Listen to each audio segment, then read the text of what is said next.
Waiting for the noise to end. I'm in New York.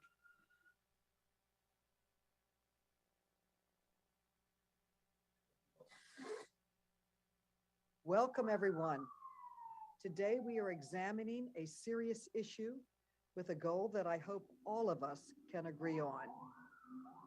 The need to finally end sexual harassment and misconduct in the workplace.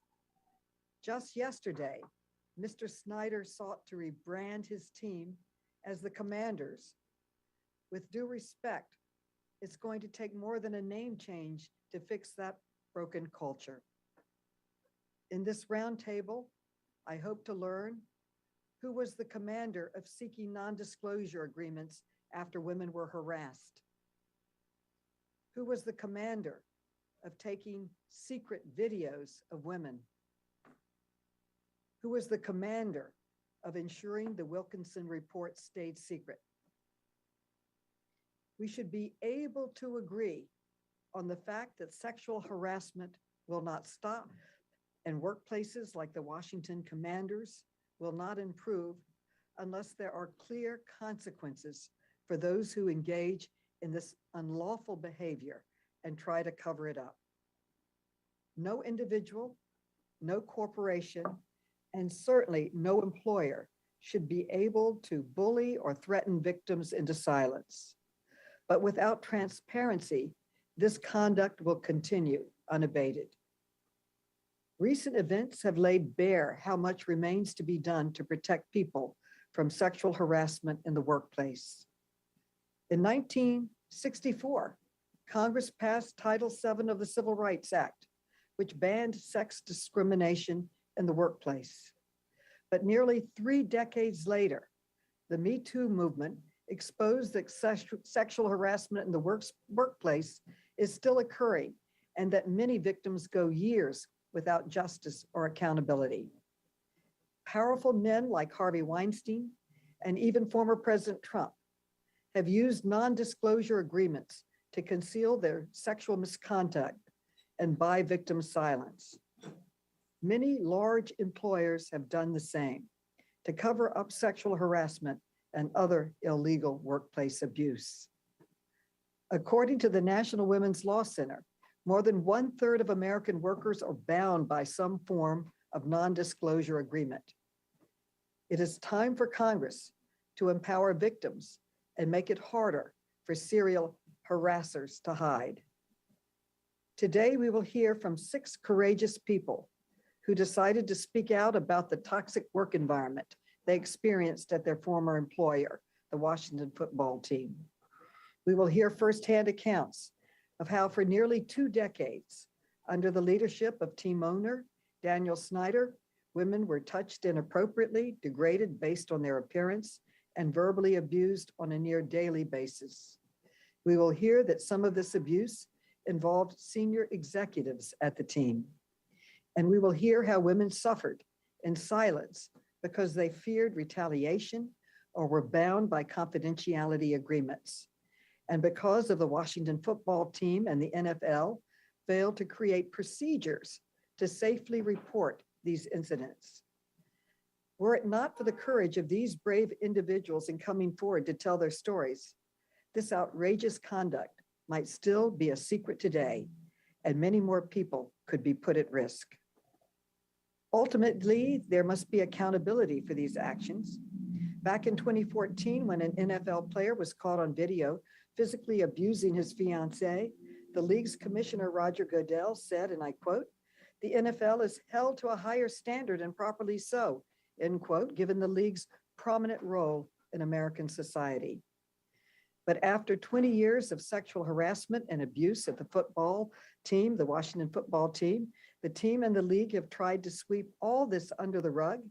After an investigation by a respected lawyer found rampant and serious abuses at the Washington football team, the NFL covered it up.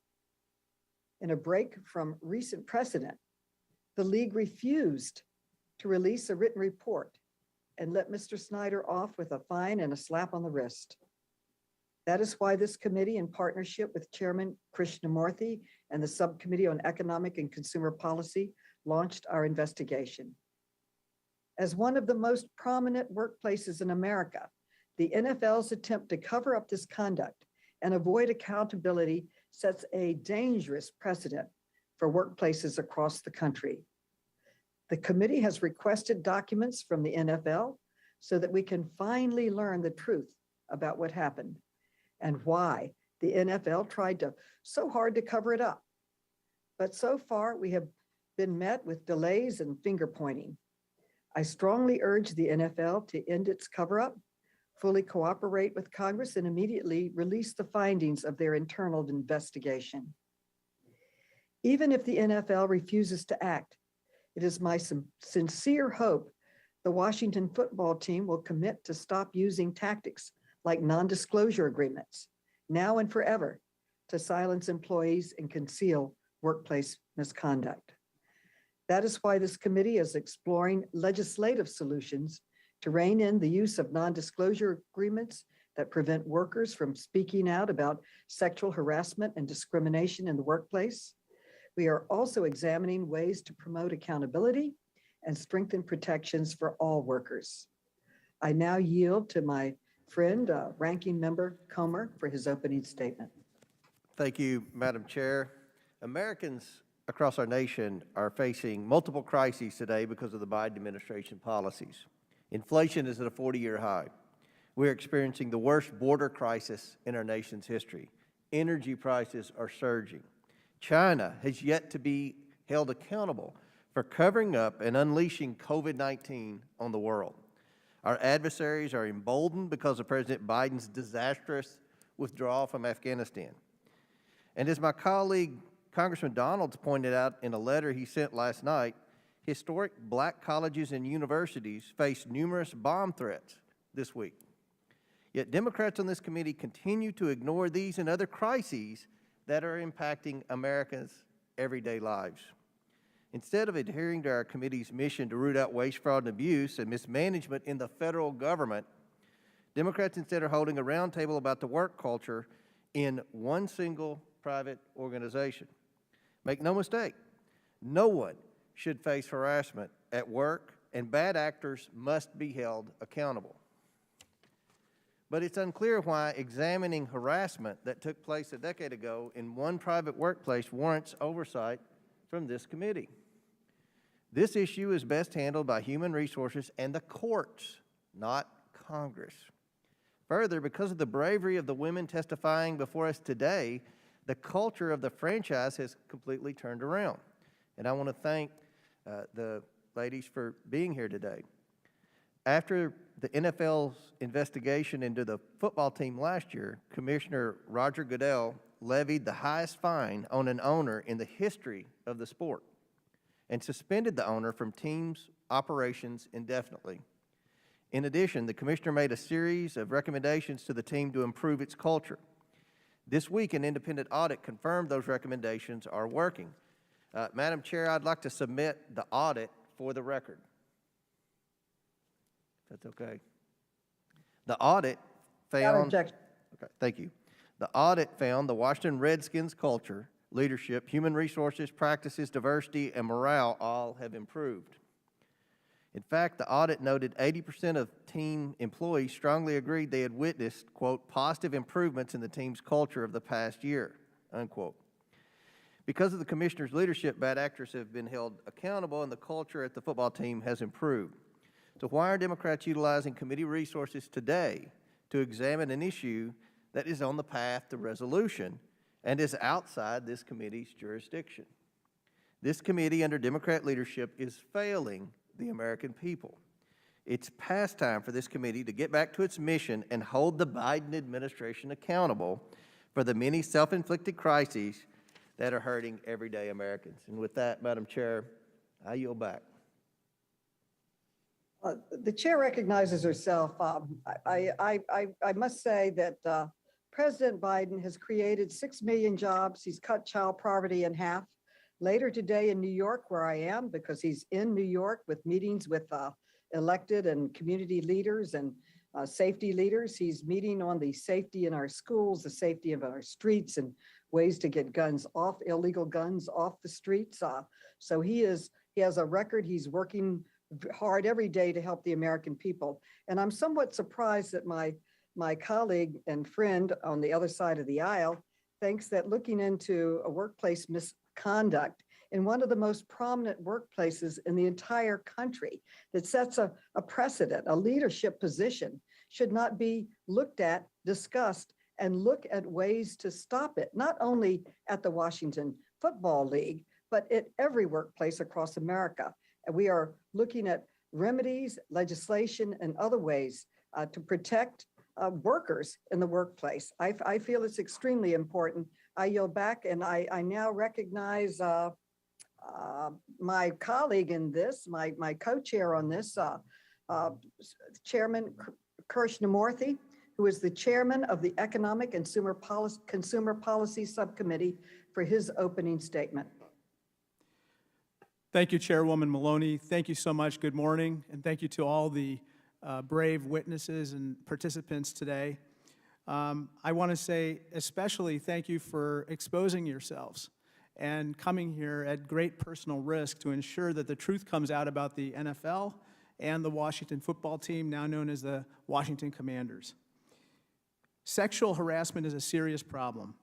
According to a Pew Research study, nearly 60% of women have been sexually harassed, and 40% of women have been harassed at work.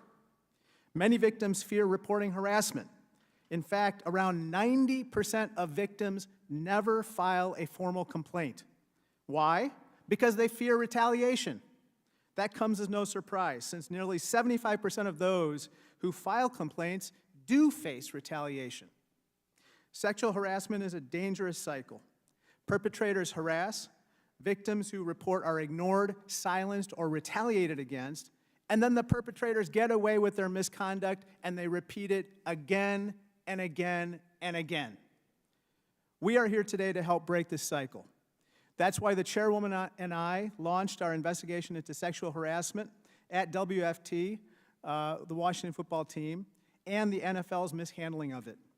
The WFT and the NFL, among the most prominent workplaces in America, should be setting a higher standard for others, not avoiding accountability and not covering up sexual harassment. In fact, the NFL previously embraced this role of adopting higher standards for itself.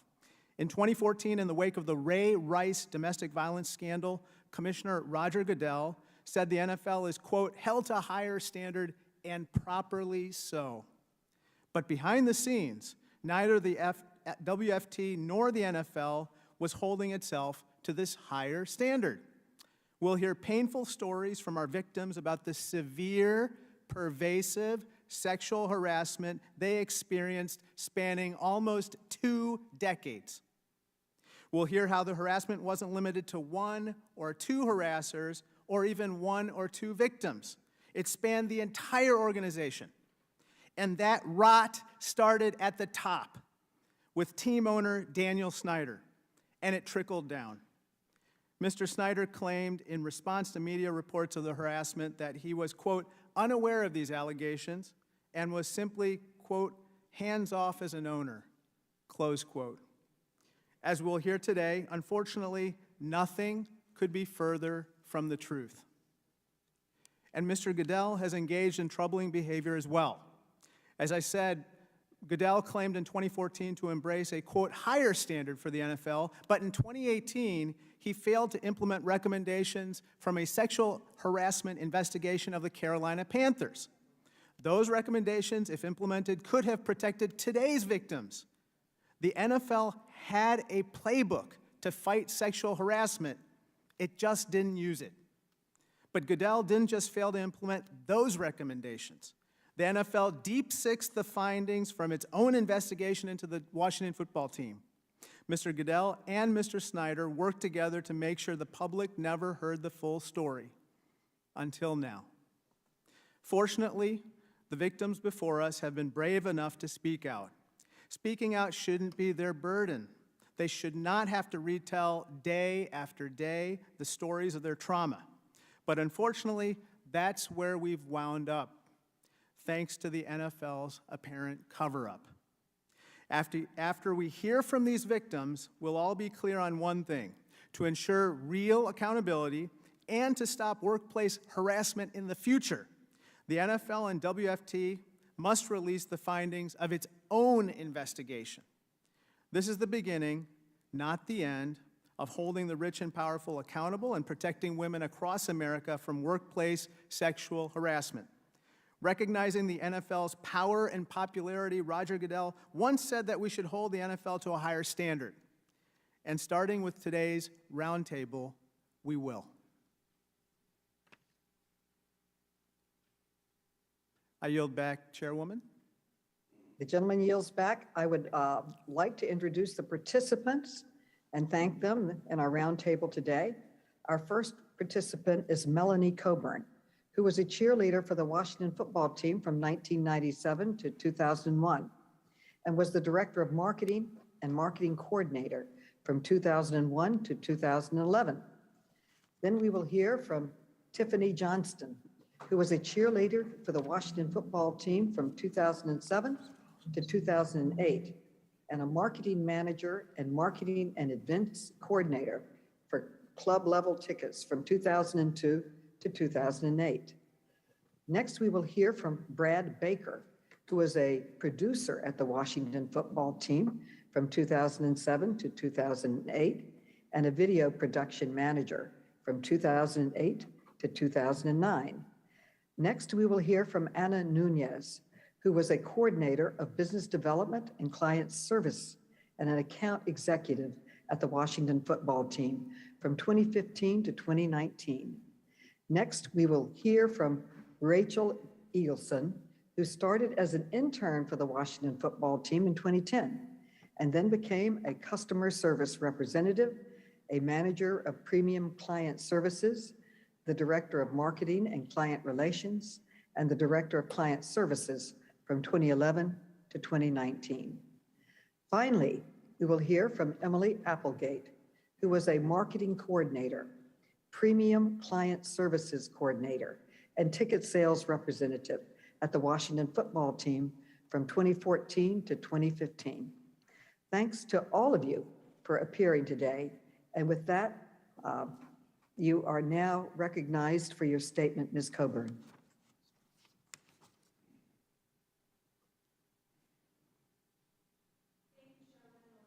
You want to press your, yeah. Thank you, Chairwoman Maloney and distinguished members of the committee, for taking time today to explore the injustices that have taken place within the NFL and the Washington football team. I'm grateful that you recognize the severity of this issue and why it's important to men and women in the workplace. The Washington football team engaged in harassment and abuse openly and without consequence for more than 2 decades. I personally experienced harassment and misogyny during my 14 years with the organization, both as a cheerleader and marketing executive. I eventually left in 2011 because my work environment routinely made me feel anxious and unsafe. The harassment and objectification of the cheerleaders was constant. Under Dan Snyder's leadership, women were used as sex objects and tools to increase sales rather than dignified human beings. At cheerleader auditions one year, Dan Snyder ordered the director of the squad to parade the ladies onto the field while he and his friends gawked from his suite through binoculars. The women were directed to turn around slowly, as if they were cattle being examined for sale. One of the women cried on the sidelines because she didn't understand what was happening. The next year, we had to start an ambassador squad made up of beautiful women who were not cheerleaders, but dressed to look like them. They were paraded through suites, and in later years, the men who paid for those suites were invited to come to our calendar shoots and to judge our auditions. Over the years, it became clear that Dan Snyder and his male executives were far too interested in the cheerleaders. Eventually, Dan himself had the final say of who made the team and who got months in the calendar. Unbelievably, he requested binders of photographs for auditions and the calendar so that he could choose who to cut based on looks, not talent. One year, he cut 10 veterans who otherwise would have made the team based on their skill and experience, evidently because they weren't the prettiest in his opinion. It was known as the Tyson's Massacre. Think about that. An NFL owner who hired and fired employees based solely on their looks. It's despicable. During calendar production one year, a male executive took unedited prints off the graphic designer's desk despite my warnings to protect them. One of these compromising full-size photos was one of the team's most loyal employees and my dear friend. She's sitting next to me today. I'm still haunted by this. And at the time, there was no HR department or any reporting mechanism for this abusive behavior. While cheerleaders are rightfully proud of their skill as dancers, their athleticism, and their beauty, executives essentially treated them as a collection of toys. I recall one time the team arranged for the cheerleaders to wash cars in their uniform at an event for a new sponsor. The ads for this event were completely inappropriate and displayed what appeared to be exotic dancers washing cars, not cheerleaders. Bottom line, women were objects. We were disposable and exploited over and over. I felt compelled to come forward publicly when I read the second shocking Post article that revealed 2 lewd videos of the cheerleaders that were secretly created. I was physically ill when I read that piece. The Good Bits videos, produced at the behest of Dan Snyder, were secretly made from footage taken at our calendar shoots. We trusted the production team to capture footage and keep it safe. Little did we know they were zooming in on private parts and keeping cameras rolling during costume changes. I've cried with the women in these videos as they explain the horror of seeing themselves in what is essentially a soft porn video, soundtrack to Dan Snyder's favorite bands. These women remain traumatized. I stayed at the team years longer than I wanted to because I felt compelled to do what I could do to protect the cheerleaders. But it was not just cheerleaders who were exploited and harassed. It was the overwhelming majority of female employees working for the team. The culture and environment in those offices was deplorable, like a frat party run by a billionaire who knew no boundaries. Early in my marketing role, I was invited to an awards trip in Aspen. I was one of 2 women that stayed in Dan Snyder's home. After a drunken dinner at a restaurant that included watching my boss go shot for shot with a female employee and seeing another colleague hazed to drink despite being a recovering addict, I returned to Dan Snyder's house only to be sent to my room in the basement and told to stay there. I later learned from a colleague who was there that it was because the men had invited prostitutes back. I've had many sleepless nights and anxiety-ridden days the past 18 months. Reliving these events has been traumatic, but beyond this pain, there's fear. Dan Snyder rules by fear. We've seen Dan's vindictive wrath for years, such as when he nearly bankrupted the Washington City paper for an unflattering article. He sent private investigators to the homes of a dozen former cheerleaders last year, and I got calls from these terrified women who didn't understand why PIs were showing up on their doorsteps. He offered hush money to a group of us in exchange for our silence last February, but we declined. This was offensive and certainly felt like intimidation and witness tampering to us. The NFL is now complicit in this scandal. Its commissioner, Roger Goodell, asked the investigator to give an oral report, so we can't corroborate the victim's claims, and there's nothing official for the public to react to. 10 months, more than 120 witnesses, and nothing. Roger Goodell's claim that he was trying to protect us is outrageous and cowardly. The public optics of him caring is appalling. Goodell betrayed every woman who suffered harassment and abuse at the Washington football team. Finally, I am a daughter, a sister, a wife. I am called mommy by 2 amazing boys who now know what sexual harassment is. I came forward at great personal risk to try to effect change for the future. There must be transparency so there can be true accountability. I'm here today in hopes that you will demand the NFL release the report. Thank you, and I'm willing to answer any questions. Thank you. Ms. Johnston, you are now recognized for your statement. Good morning, and thank you, Chairwoman Maloney and members of the committee for holding this important roundtable. My name is Tiffany Johnston. I appreciate you all for taking the time to hear about the constant workplace sexual harassment that occurred at the Washington football team for over 2 decades. I personally experienced it multiple times during my 8-year tenure as both a cheerleader and a marketing manager. It is never easy for me to tell my story publicly. I basically block these experiences to avoid dealing with the trauma. I am ready to talk, I am ready to tell the full story, and I am beyond ready to see accountability. Dan Snyder and the Washington football team need to be held accountable, and the report needs to be released. I am here today to tell you about the sexual advances by Dan Snyder and the constant unprofessionalism and boys' locker room culture that started at the top with Dan Snyder and continued down the line with all of Dan Snyder's senior team. I began working for the Washington football team in 2002 after a team executive approached me and presented me with an opportunity. He said he was creating a new position with the club-level tickets team, a marketing and events coordinator, and he had me in mind from our interactions at team events while I was a cheerleader. He and I went to breakfast to discuss the opportunity, and after lots of conversations with my parents, I was in my early 20s after all, And with my boss at Booz Allen Hamilton, I decided if there ever was a time to leave a distinguished, incredibly professional company like Booz Allen to take a job with an NFL team now in my early 20s was the time. Boy, did I learn a lot at the Washington football team under top executives and Dan Snyder. Let me share some of the highlights I learned during my tenure with the team. I learned what a pearl necklace is while in a marketing meeting with my boss and male coworkers. And it's not the kind you receive from your grandmother at 8th grade graduation. For those of you who didn't know, like my mom, it's an offensive sexual term. I learned from another high-level executive that I should wear low-cut blouses when making sales pitches to potential suite owners. Apparently, it generates faster sales. I also learned from this same executive that the best way to avoid an uncomfortable situation in front of potential suite owners is to just do what my boss asks, which on one occasion involved him tossing me in the air to do a cheerleader stunt for a client while I was wearing a skirt.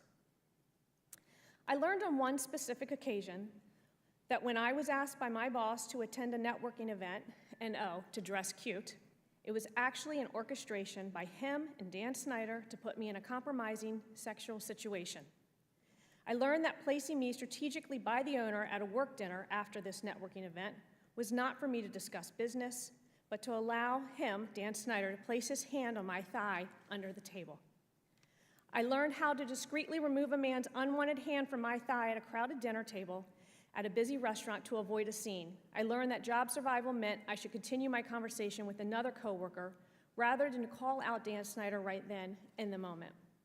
I also learned later that evening how to awkwardly laugh when Dan Snyder aggressively pushed me towards his limo with his hand on my lower back, encouraging me to ride with him to my car. I learned how to continue to say no, even though a situation was getting more awkward, uncomfortable, and physical. I learned that the only reason Dan Snyder removed his hand from my back and stopped pushing me towards his limo was because his attorney intervened and said, Dan, this is a bad idea. A very bad idea, Dan. I learned that I should remove myself from Dan's grip while his attorney was distracting him. I also learned at that moment during an unspoken conversation between my boss and I that my boss was not there to look out for me. He was there to listen to any directive his boss, Dan Snyder, had given to him at my cost. The next day I learned when I told a senior coworker about Dan Snyder's sexual advance that I should, quote, not repeat this story to anyone outside this office door. That was when I also learned there was no one to go to about Dan Snyder's advance, no path to report the incident, so I learned to move on. As a Washington Redskins cheerleader, I learned a lot as well. In the last couple of years, I learned that Dan Snyder, via senior vice president, demanded my unedited, enlarged lingerie calendar photo be sent to his office. I learned that this demand was made urgently because they knew that the graphic artist was getting ready to Photoshop my personal areas before the edited proof went before all of the senior VPs and Dan Snyder for approval. This is my story. I also learned by recounting these details and telling the story that I at some point subconsciously developed an emotional wall that I can only assume is a means to protect myself as a result of my tenure at the Washington football team. This has affected me more than I originally thought. This is something no woman should be subjected to in the workplace. No one should have to learn about pearl necklaces or be objectified and harassed, and certainly no one should have to fend off sexual advances from a company's owner. I sit here before you and hope that my words will have a lasting impact as these events have had on me, so we can work to hold all employers accountable for ensuring a safe and professional workplace. Transparency should be the standard so that accountability follows. Thank you. Thank you. Mr. Baker, you are now recognized for your statement.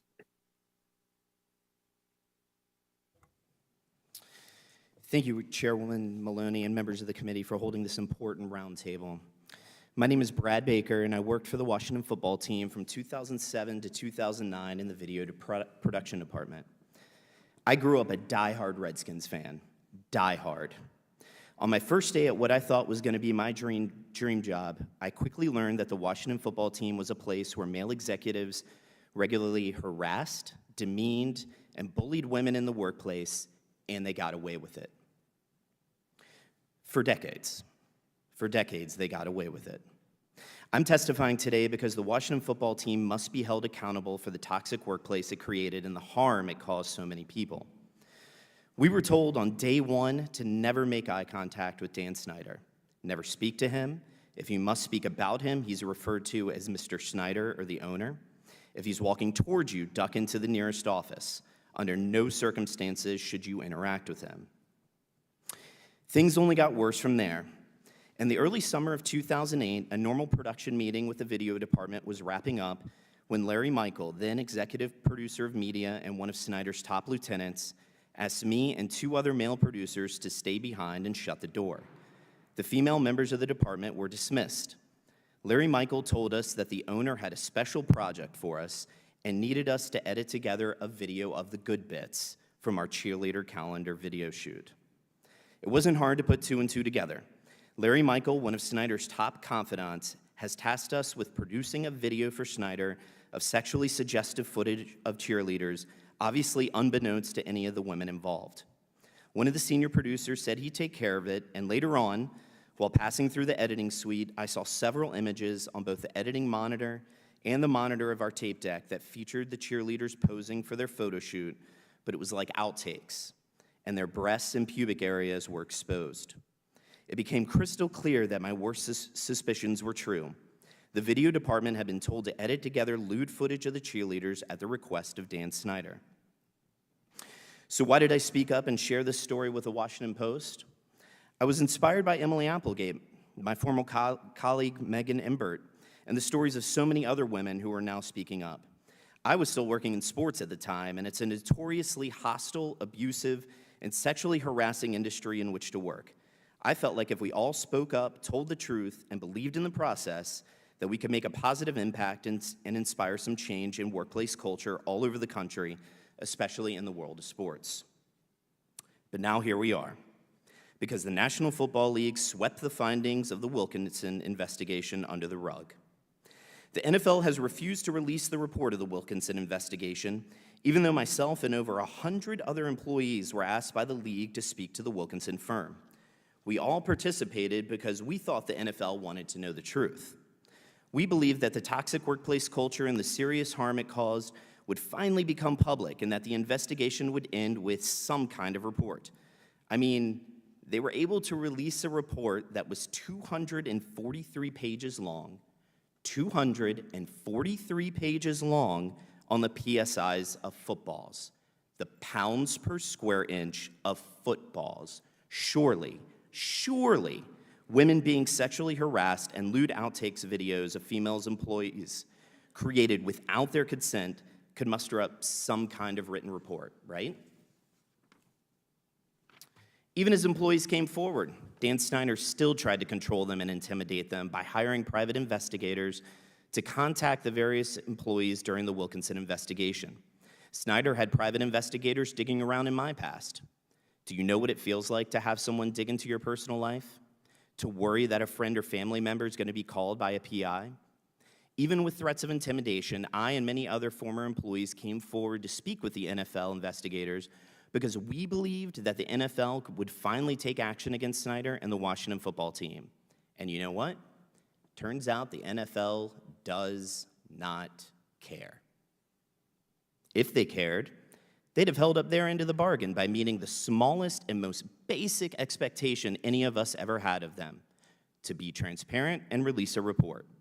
All we're asking for is transparency. That's all we've ever wanted.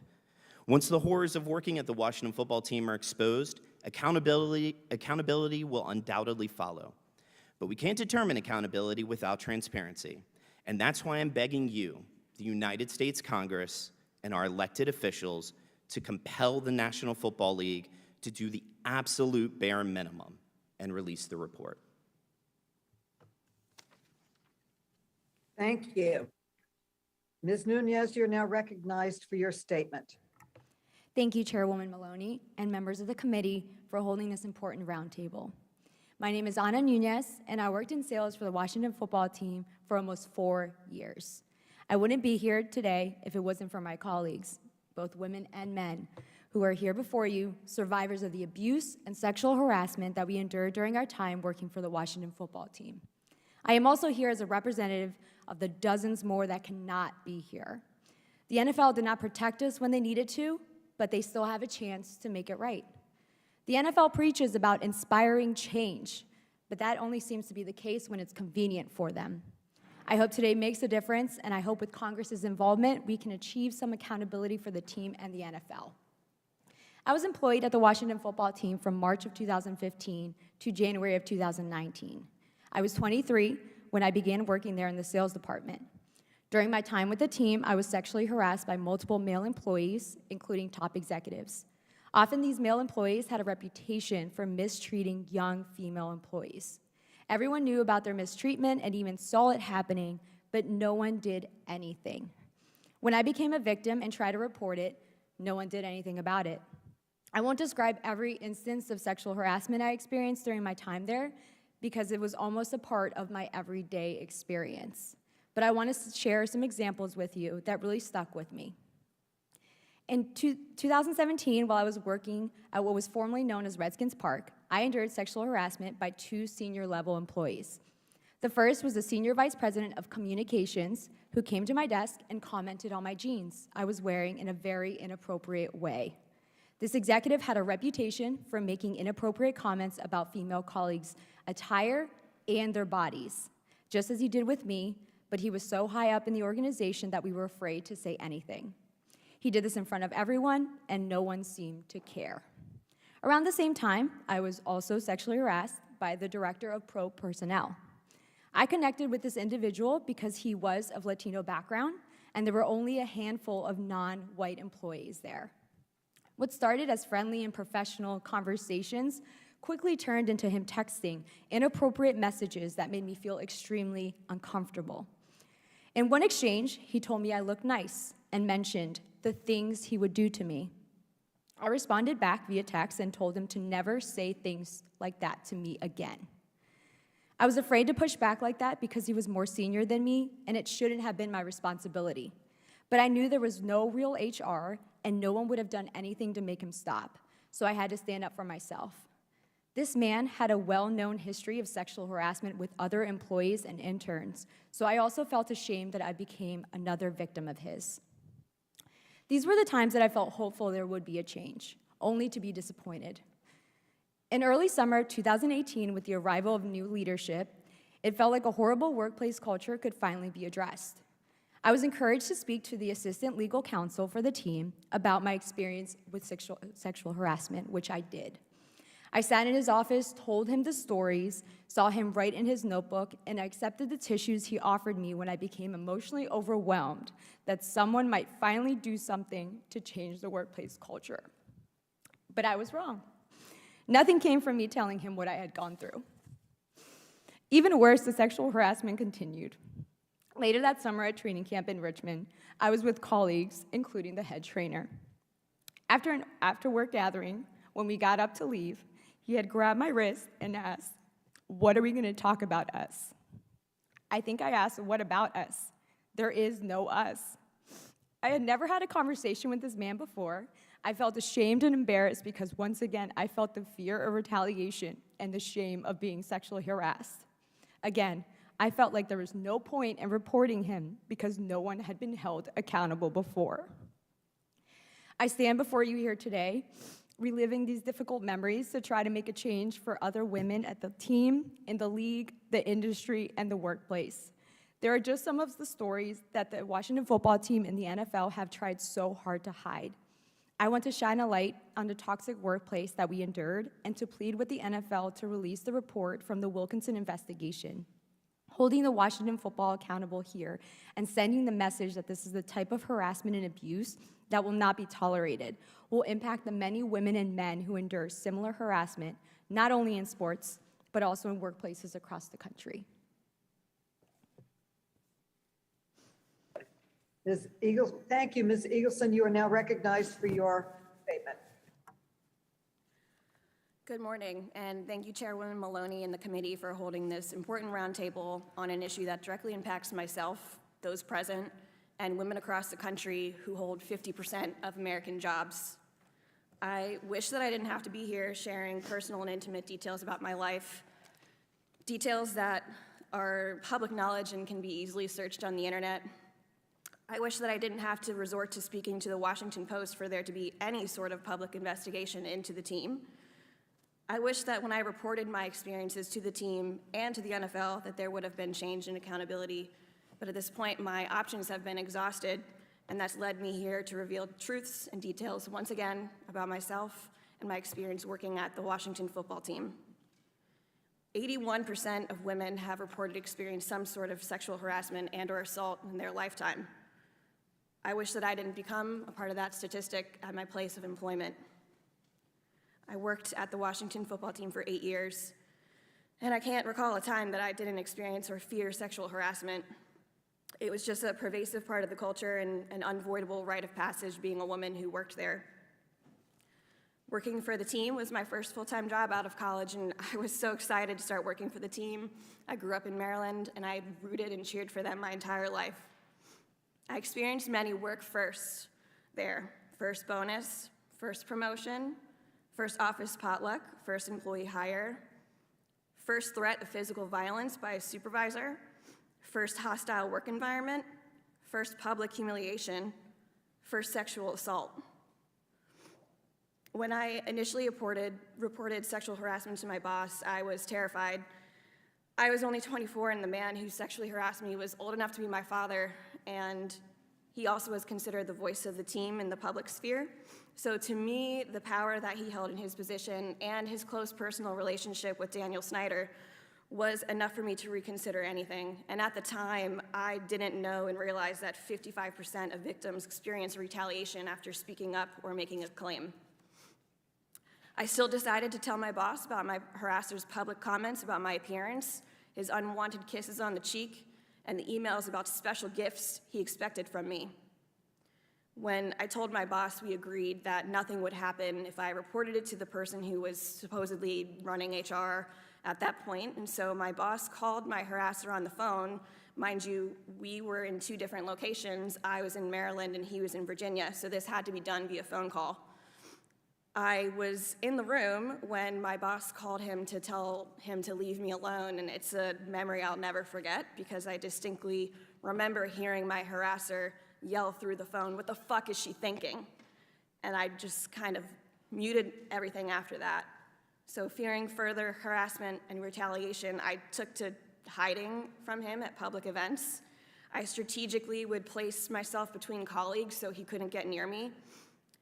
And I just felt humiliated to have to hide in plain sight in front of all of my colleagues, my clients, and I was just so frustrated that I had to avoid company functions for fear that I would experience sexual harassment again.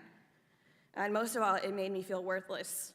All the hard work I put into my work and the team, and I was reduced to my appearance and not my value as an employee. The second time I decided to report harassment was with the arrival of a new executive team similar to Anna that was specifically hired to help change the business.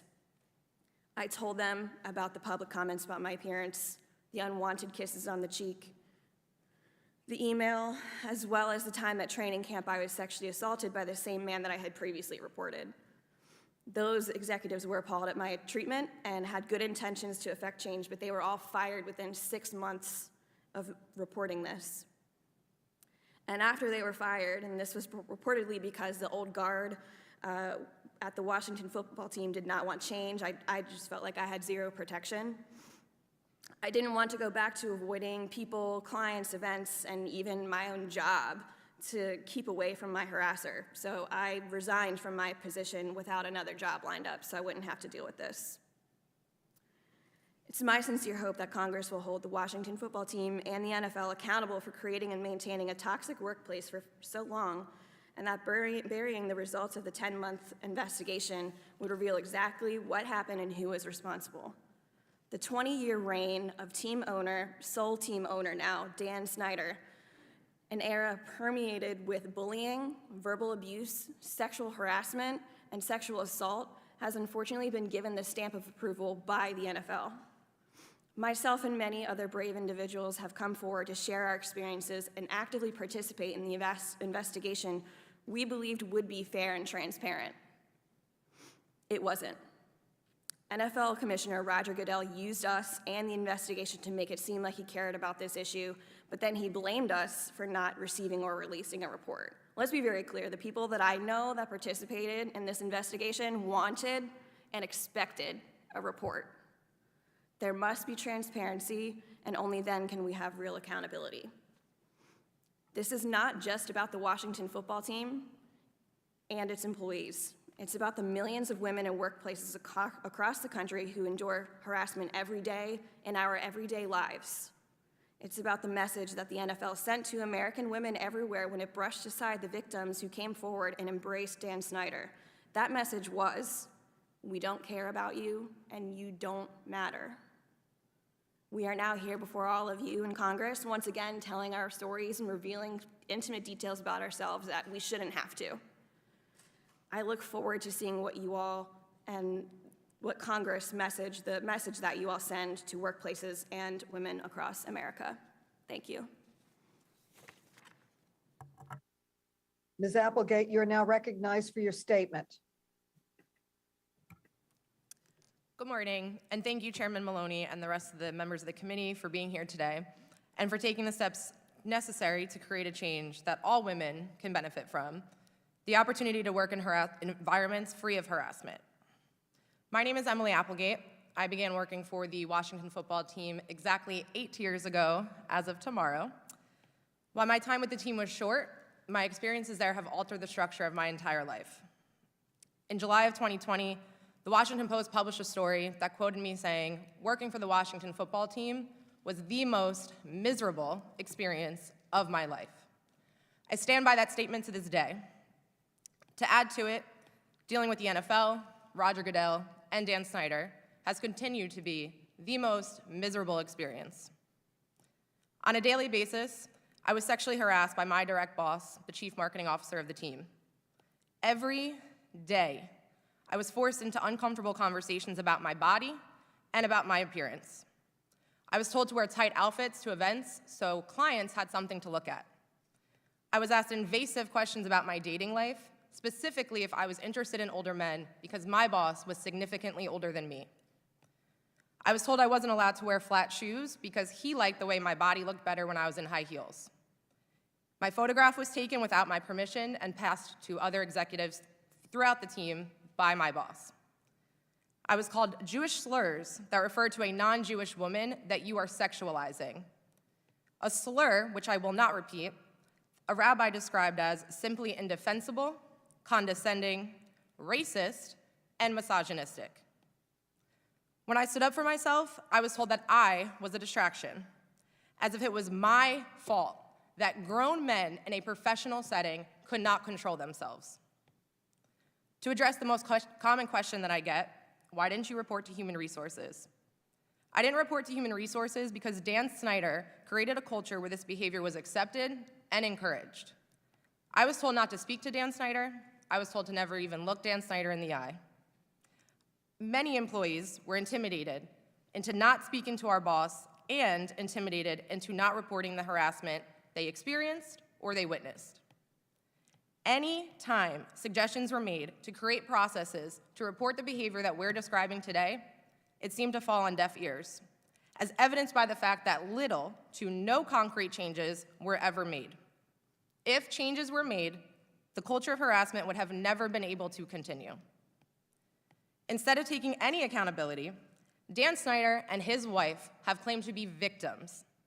While at the same time the harassment investigation was happening, they accumulated more wealth from becoming the sole owners of the Washington football team, courtesy of the NFL. Roger Goodell has proven once again he is unequipped to handle important issues within the NFL. He has mishandled social justice issues, domestic violence issues, and now sexual harassment issues. Worst of all, there have been so many good people that have become collateral damage while these two men cover up 2 decades of sexual harassment. Today is when the journey of truly holding these people accountable begins. Today is when Democrats and Republicans can come together and ensure that what we experienced will not happen anywhere else throughout this country. Today is when we can make a difference and we can show the American people how impactful Congress can be. Those that sit here today and many others came forward at great personal risk. We did our part believing that what we were doing would help employees across the country, but to our shock and our disappointment, the NFL did nothing. When the investigation of the air pressure of Tom Brady's football concludes with 200+ pages of a written report, but 2 decades of sexual harassment concludes with nothing, the NFL is showing us their complete lack of respect for women, for their employees, and for the culture of our country. The same as every day, I'm asking for transparency and accountability. I am once again asking the NFL to release the report and to take appropriate action. I'm so grateful to every woman and man who spoke out about their experiences with the Washington football team. It is extremely difficult to repeatedly share your personal experiences, especially on such a large stage. Thank you all again for taking this issue on. This issue is big enough that if handled properly, will positively affect the people's lives across the country. I'm looking forward to seeing our government work to improve the lives of all Americans by putting an end to sexual harassment and discrimination in the workplace. Thank you. Thank you, and I want to thank all of the panelists for your courage today. I now recognize myself for 3 minutes. On July 1st, 2021, the NFL issued a press release announcing the outcome of its investigation into the Washington football team, stating, and I quote, "None of the managers or executives identified as having engaged in misconduct is still employed at the club," end quote. Ms. Johnson, your opening statement included startling new allegations against team owner Daniel Snyder. So let me ask you directly, is the NFL statement that wrongdoers have been removed from the Washington football team accurate? Absolutely not. It all started from the top with Dan Snyder, every day on every single issue. So it hasn't been removed, and how do you know that to be the case? I witnessed it. I witnessed it in marketing meetings. Any marketing flyer that went out had to be approved by Dan Snyder. We'd be on the phone with him telling us changes, the smallest changes, from the verbiage we used to the player's picture we used. And then it was the culture he created.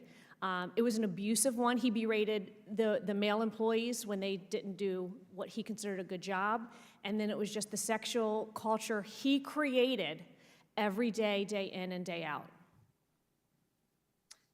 Ms. Johnson, I received a letter dated today from Jason Friedman, a former vice president who worked for the Washington football team for over 20 years.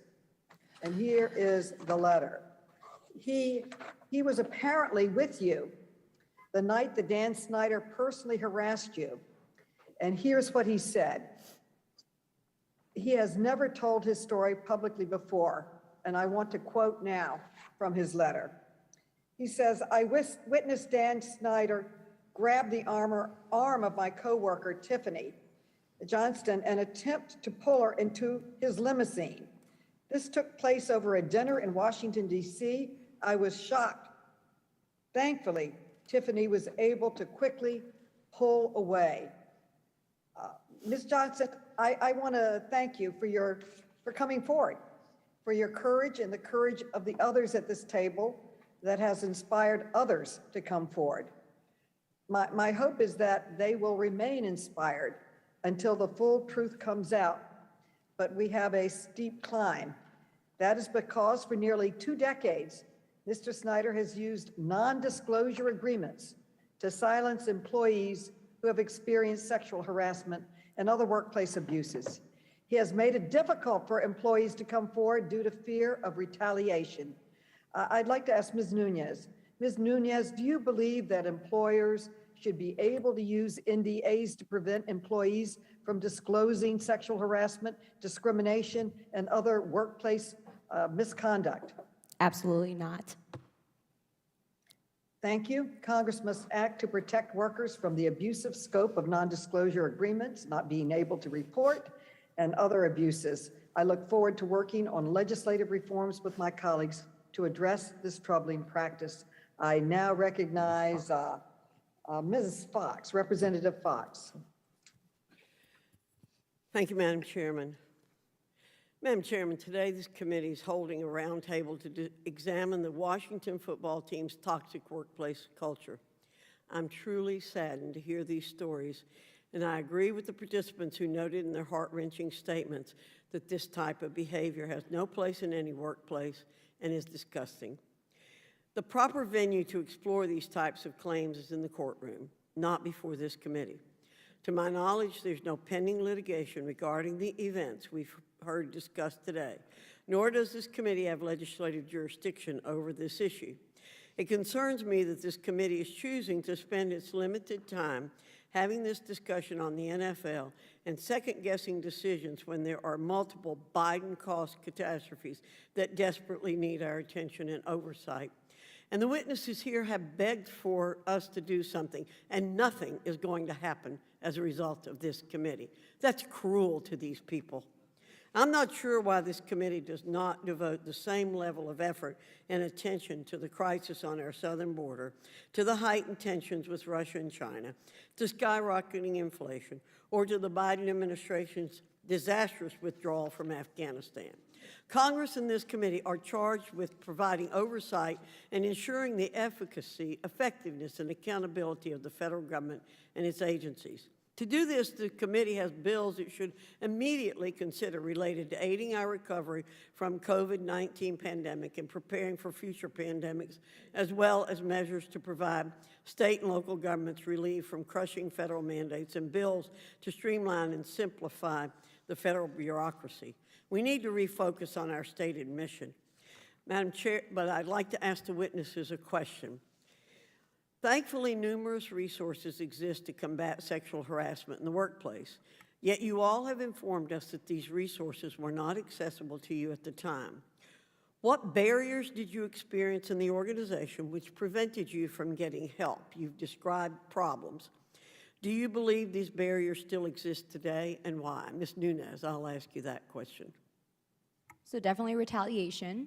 Everyone, it was a small building, everyone knew what was going on, so the moment you would tell someone, someone would tell someone and it would get to the top. So there was no secret that if I went to HR and said what I said, that would get to somebody else who then would be in a position of power to retaliate against me, which eventually did happen.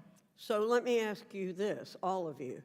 What advice do you have for others who are in a situation like you have described today?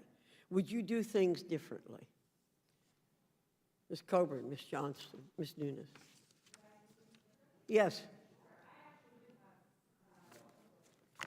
Yes, I would do things differently, except we didn't have a protocol, there was no procedure, there was no handbook, and the HR person who was the HR representative that I went to when I was personally harassed by a football player back in 2005, I sent an email to him.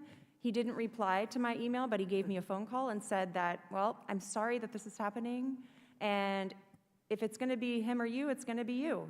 And he basically told me there was nothing I could do. But did you not know there's an EEOC? Did you not know that there are federal laws that bar sexual harassment? I mean, no. I mean, I was young. It was my first job, and I did not know that there was other places for me to go.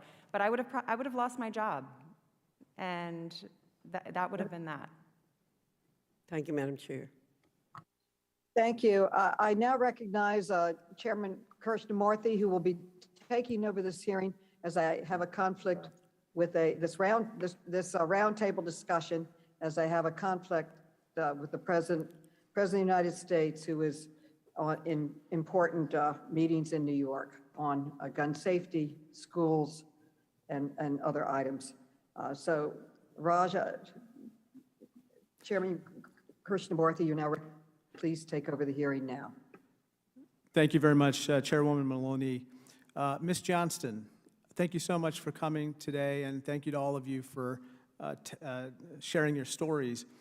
Ms. Johnston, I want to turn your attention to the work dinner with Mr. Snyder you referenced in your opening. Under DC law, it's a crime to touch someone sexually without their consent. There are 3 components to this crime. First, that the defendant committed a sexual touching. Second, that he did so voluntarily, on purpose, without accident, and not by accident. And third, that the victim did not consent to being touched in that manner. I want to just ask you about these three components of this crime. First, Mr. Snyder touched you in a sexual manner that night, correct? Correct. Snyder did so on purpose, right? Correct. How do you know that? He left his hand on the middle of my thigh until I physically removed it. You did not consent to being touched in that way, right? Absolutely not. I want to turn your attention to reporting this incident after it happened. You said that the next day, you reported his sexual advances to a more senior coworker. Apparently, you went to his office, and all he said was that you, quote, should not repeat this story to anyone outside this office door, correct? Correct. Snyder never faced any consequences for harassing you, right? No. Nobody faced any consequences, is that right? Correct. In response to media reports, including in the Washington Post in the summer of 2020, that the WFT was rife with sexual harassment, Snyder issued a statement saying he was, quote, unaware of these allegations until they surfaced in the media. Based on what you know, Ms. Johnston, is that statement true or false? Completely false. And why do you say that? He was involved in everything, every minor detail, every major detail of every single day at the office. And he was, of course, involved in the sexual harassment of you. Absolutely.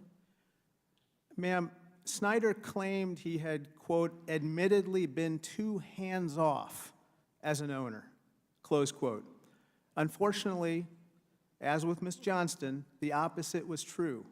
Mr. Snyder was all too hands-on, not hands-off. I now recognize the gentleman from... Would my friend yield, since he has a little bit more time, just real quick? Sure, go ahead. No one in the metropolitan area would believe anything other than the fact that Mr. Snyder is a control freak. And Ms. Johnston is absolutely right. He's involved in every aspect of this team and its operations. Thank you. Thank you, Mr. Connolly. Now I'd like to recognize the gentleman from South Carolina, Mr. Norman, for 3 minutes. Thank you, Chairman Christian Murphy. I want to thank each one of you for coming. It takes courage to do what you're doing. The sad part, I think you could multiply for each one of you by multiples of 5, 10, 20 people that have experienced the same thing. I had heard about Dan Snyder for a long time. I quit going, I took in my actions against our team when in the Carolina Panthers, I'm from South Carolina, when they stopped standing for the flag, when the owner had all these charges. You know what I did? I just didn't go. I stopped. So that's the actions I took. Ms. Johnson, the letter that Ms. Maloney read you, we have sent her many letters to have hearings, just like we're having here. But we would come to a meeting every week, multiple times, if they would have hearings on the border crisis. I wish I could take y'all to the rape trees where the husband had to watch the wife getting raped because he wouldn't pay a drug dealer. Crickets we hear from this group. I wish we could, take y'all, have hearings on the cities that are burning, the families that have lost loved ones, the police that are being killed every day. The president's there after the fact. He didn't have the courage to go to the funeral. I wish we could, could have hearings on why the $80 billion in aid was left to Afghanistan, which countries that don't particularly like us.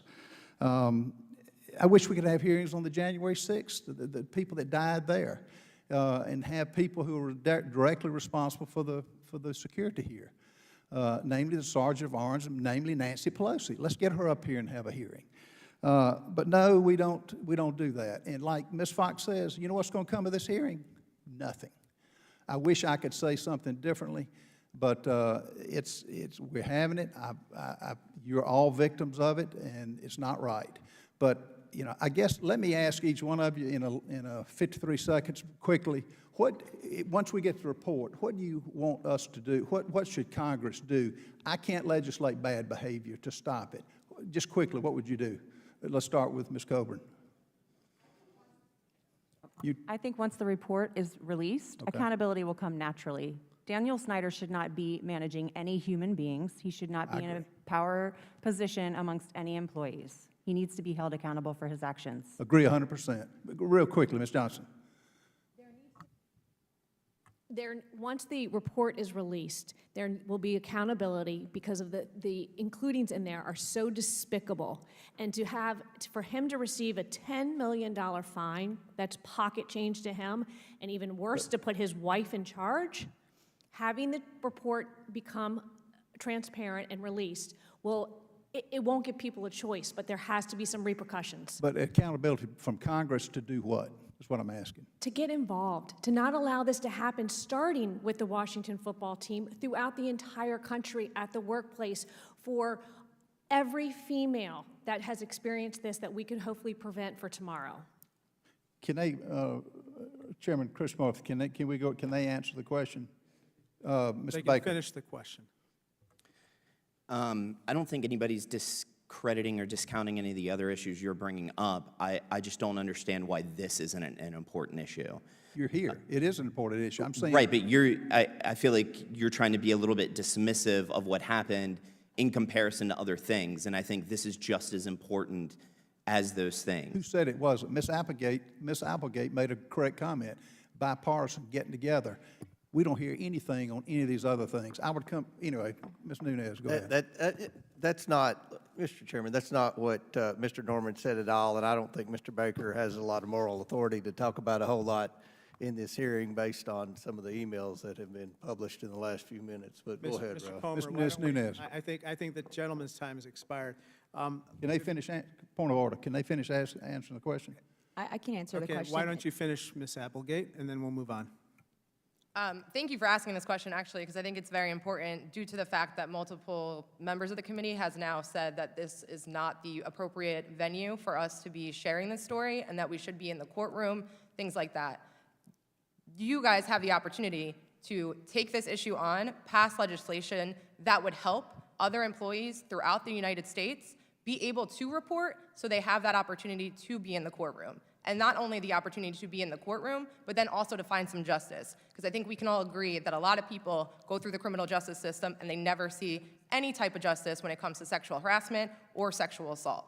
So until those two things are taken more seriously by Congress, then nothing is going to happen. But that's why we're here today, to ask you to do your job and pass those legislation laws. So thank you, Ms. Applegate. And to my dear colleagues on the other side, I just want to point out that we legislate the rules, regulations, and laws that govern workplace safety, as well as non-disclosure agreement laws and so forth. On top of that, we've had 2 briefings regarding Afghanistan. Of course, we have the January 6th committee, and we've had oversight with regard to January 6th. And finally, we've had multiple hearings with regard to defense contractor, waste, fraud, and abuse, federal cybersecurity, FEMA, FBI, and so forth. We can walk and chew gum in this committee. We can do all of the above. Would the chairman yield? Let me go to Congresswoman Norton, and then maybe I'll come to you after that. Congresswoman Norton, you're recognized for 3 minutes. Thank you very much. Mr. Chairman, in response to what appears to be an orchestrated response from the other side, that this matter is not as important compared with other issues that this committee could be looking at, I want to indicate that sexual harassment has become such a widespread national issue that I have introduced a bill for a national commission on sexual harassment. In 1918, when the Washington football team mistreatment of its cheerleaders first became front-page news, Mr. Snyder brought in a new team of executives led by Brian LaFema.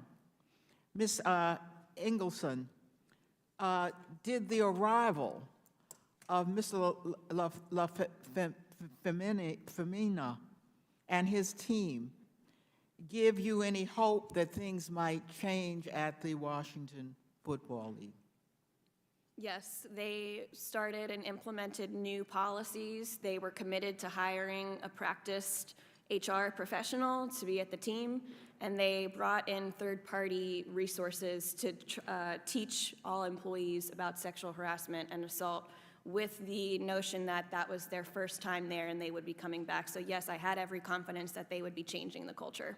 Well, then what happened to Mr. LaFemina and his team? Were they successful in implementing these changes? No, because they were all fired before many of these instances could come to fruition. So no, they were not successful because they were just at the precipice of instituting change. Did things get better for you after Mr. LaFemina was forced to leave the team? No, the only person who was protecting me was the team's lawyer, and he was the only person who had my back. I still had to have meetings with the same person who sexually harassed and assaulted me. There was no follow-up from HR whatsoever, so no, I didn't have anyone at the team, and that's why I left. When Commissioner Goodell announced the conclusion of Ms. Wilkinson's investigation, Mr. Snyder said he was, and here I'm quoting him, making a new commitment to ensuring that every employee of the Washington football team comes to a professional and respectful workplace every day. Ms. Engelson, based on your experience with the Washington football team, do you believe this commitment is sincere? No, because he made the same commitment in 2018, and there were policies that were recommended by the investigation into the Carolina Panthers that clearly didn't go into effect and trickle down to the Washington football team. So no, I don't think he's being sincere. Thank you, Mr. Chairman. My time is up. Thank you. The gentlewoman from New Mexico, Ms. Harrell, is recognized for 3 minutes. Thank you, Mr. Chair. I ask for unanimous consent of this committee to enter this article into the record. Without objection, so ordered. Thank you. Mr. Chair, nobody is more disgusted by the claims of sexual harassment than I am. But after reviewing all the information, I'm struck about how these witnesses left the team happy about their time there, yet 10 years later, you have them on a panel to say how poisonous the atmosphere was. I'm even more troubled that some of the women who talk about the terrible experience they endured offered to help bring new women into the organization as cheerleaders after they themselves had left. In fact, one of the witnesses on the panel even said, back then, "I will always be a Redskin. I am leaving with a smile on my face as I have many wonderful experiences and relationships to take with me." I don't discount that it was an awful environment at the time. There is zero excuse for the way some of these people behaved, but it seems strange to me that after the team's management fired the bad actors, paid millions in fines and settlement, has changed the culture, and now here we are investigating something, the acts that happened 10 years ago. Mr. Chair, this hearing is a farce, and we should be looking at inflation, the economy, Afghanistan, the border crisis, and so many other issues that are important to our nation and to our constituents. Instead, we are spending time looking at a single business, investigating it for things that happened a decade ago. And let me restate again, the owners of the team fired those responsible. In fact, the owners paid the largest fine ever imposed by the NFL and was suspended indefinitely from operations. This roundtable is ridiculous and it is abuse of power. This committee is turning into a Joe McCarthy commission, and we should not do that. I want to ask a question. Mr. Baker, are you here in support of these cheerleaders today? I am. Well, in light of your Twitter account, I would say that is questionable. I want to point out a Twitter that you posted December 2010 regarding Hannah Storm, and it says Hannah Storm had 3 mentions of unis in the top 10 this morning. She shouldn't talk clothes unless she's talking about dressing like a whore. Do you have any comment? This is your Twitter account. I don't recall tweeting that, but I will say that anything that I've said in the past has nothing to do with what I encountered at the Washington football team. Right, but don't you find it ironic that you're sitting here as a witness today in support of these women, and yet this is your account? In fact, Mr. Baker, do you support or respect minority groups? Of course I do. Right. But your Twitter account said on May 5th, Mexican people don't celebrate 4th of July. Just saying, you're not Mexican, not your holiday, #alcoholics. So I would say, Mr. Baker, that it's somewhat troubling for us to take this hearing seriously with you on this panel. I would also say that we should be talking about things that matter to the American people, like these masks made in China that are given to all the House committee members. We don't have the authority to change these things, and while I am sympathetic to what's happening, I think that we need to go back to basics and work on behalf of the American people. I'm sorry for what happened to you, but this committee can't fix it. This was 10 years ago. We've seen this culture move in the right direction, and I The would gentlewoman's time has expired. thank you, Mr. Chair. I yield back. There was nothing to yield. You were over. You can have. Let me now recognize Mr. Connolly, but before I do that, I apologize for the personal comments. Clearly, others on this panel were not quite happy with the time that they were at the Washington football team. Mr. Connolly, you're recognized for 3 minutes. Point of order, Mr. Chairman. No one on our side is implying hurtful comments. We are elected by the people. The people want us to do something about all the crises in America, and that's what this committee Mr. Chairman, is in charge of. Mr. Chairman, the Oversight gentleman is for not, federal the tax gentleman is dollars. not stating a proper point of order, and this is a roundtable discussion where that is not appropriate. I understand. Okay, Mr. Connolly, you are recognized for 3 minutes. Thank you so much, Mr. Chairman, and welcome. And I'm sorry you're being victimized all over again. Again, point of order. It is Mr. my Chairman, time. that is complete bullcrap. The American people want Congress to do its Mr. job. Comer, Chairman. This committee's job Comer, is I oversight insist on of order. federal tax dollars. Mr. So Comer, don't let try Mr. to Connolly proceed. imply Mr. something Connolly's that's not time- happening. I didn't imply anything. I said you're being victimized all over That again, is and I meant it. absolute It is bullcrap. wrong. Mr. Comer? No, I want Mr. Chairman, that struck this is from the my record. time, I rise to point of and order. all Just Mr. do Comer is not doing is start giving something. me more of it. You are pandering. If you want to give me more time, keep on going, Mr. Comer. Okay. Thank you. Mr. Connolly, you're recognized This is a for 3 sordid minutes. tale about power, greed, and money. And you know, we saw the name change yesterday. But until this pervasive culture of abuse and impunity ends, it's nothing more than lipstick on a pig. Ms. Coburn, in your testimony, you described something very troubling, and I don't think it come out before, and that was an incident that occurred at Mr. Snyder's house, apparently, in Aspen, Colorado. This troubled you. Could you expand on what happened and why you saw this as part of a pattern of abuse? It was a boys' club. It was a fraternity party. There was excessive drinking all the time. There was hazing. I watched my boss, who is not this type, was not that type of person, who I respected very much, doing shots that is not something that he would do. I watched a recovering addict, who, you know, was throwing up and missed the rest of the evening because he was so out of character.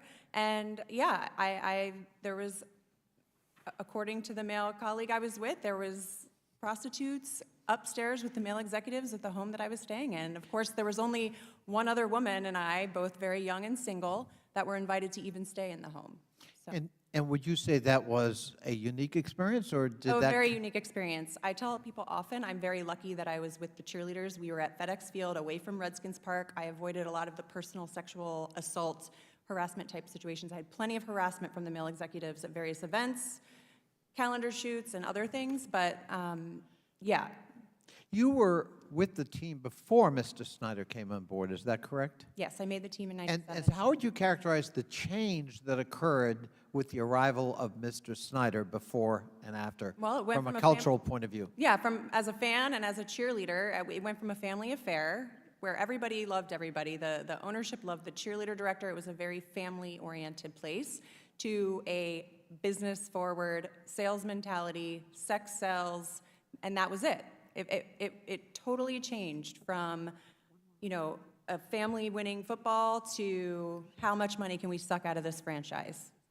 With a culture that demeaned women, belittled, yes. as a Objectified tool women. of raising money. Yes. I yield back. Thank you. The gentleman from Texas, Mr. Sessions, is recognized for 3 minutes. Thank you very much, Chairman. The story that's being told today is very disturbing. I have no question that what these witnesses have said is factual, not only factually correct, but very despicable by the people who perpetrate that. I would say to you that what we're doing here today, however, probably needs to be in a court of law.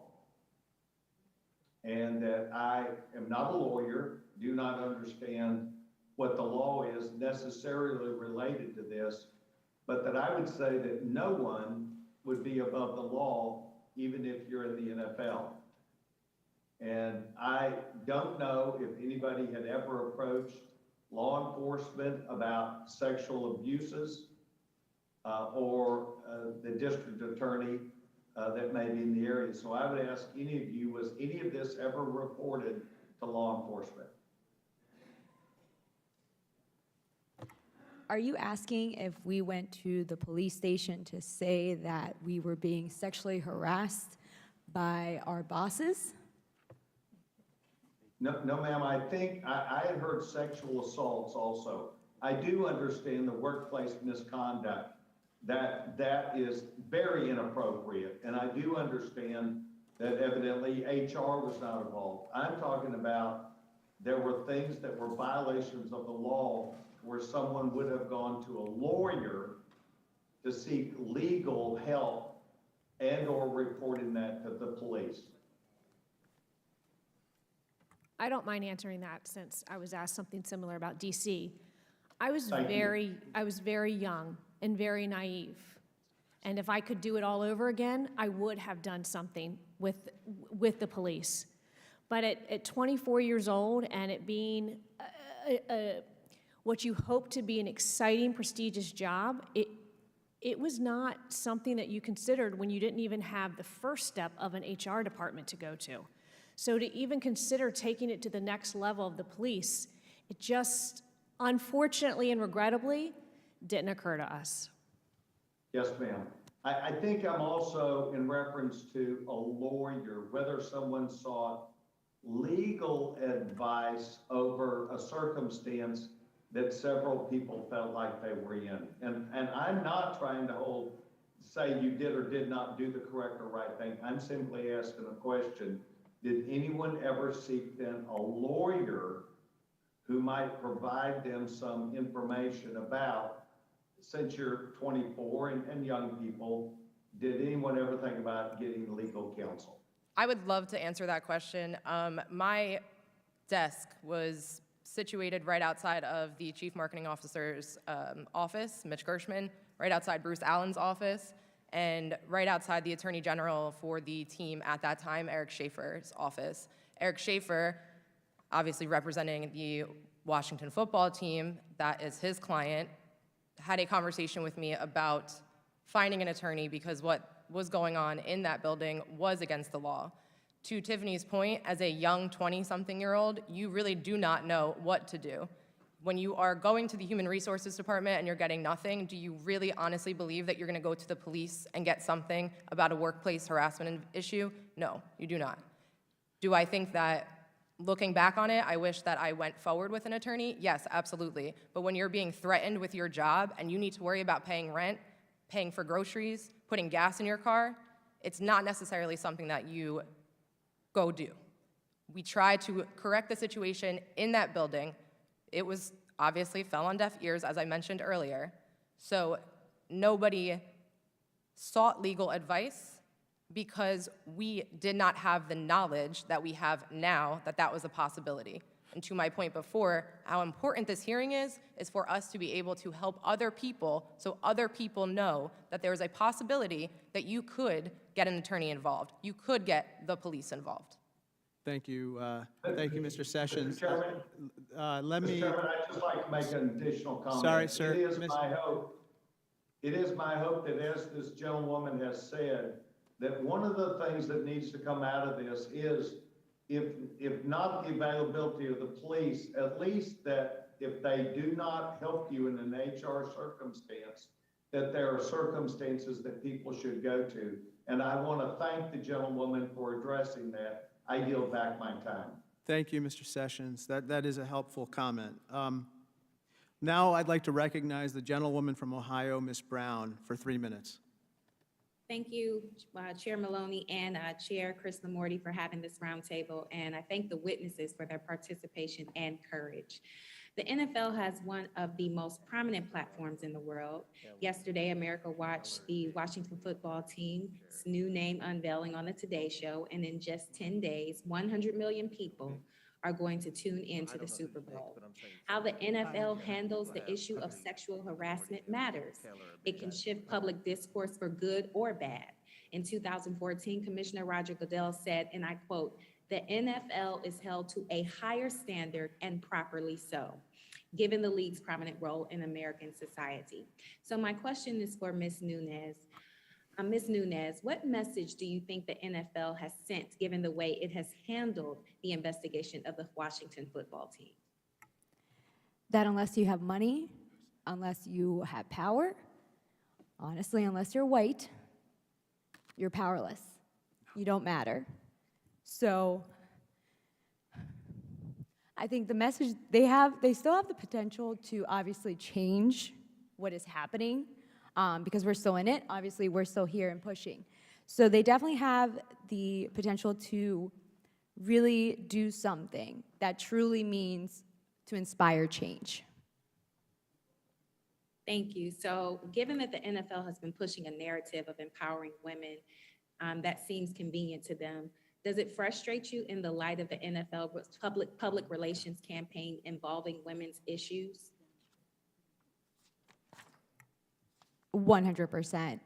I think that, it feels like a slap in the face, specifically for women who have gone through this, and then they're seeing that they're inspiring change, they're putting women in positions of power, yet we're over here saying that's not how it is. And I mean, that's essentially what it seems like, is that this is just a facade that they're putting on the outside. However, on the back end, things are still happening. And that's part of why we want the accountability, because take this as setting the example where if you actually hold Dan Snyder accountable for this, you're setting an example not only for other football teams, but other soccer teams, other leagues, that this kind of behavior is not acceptable. Thank you. And Ms. Applegate, how can the NFL send the right message about sexual harassment in the workplace?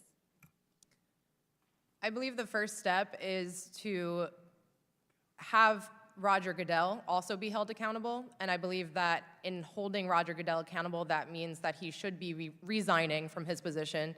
As I mentioned in my opening statement, he has proved over and over again that he is unequipped to handle any type of issue within the NFL: social justice, sexual assaults, domestic violence, and now sexual harassment.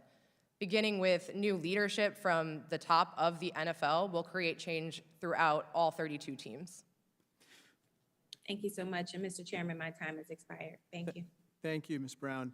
I apologize, Mr. Baker. I forgot to give you a chance to respond. I think there may have been an outstanding question or allegation against you with regard to tweets. Would you like to respond? I don't recall every single thing that I've tweeted.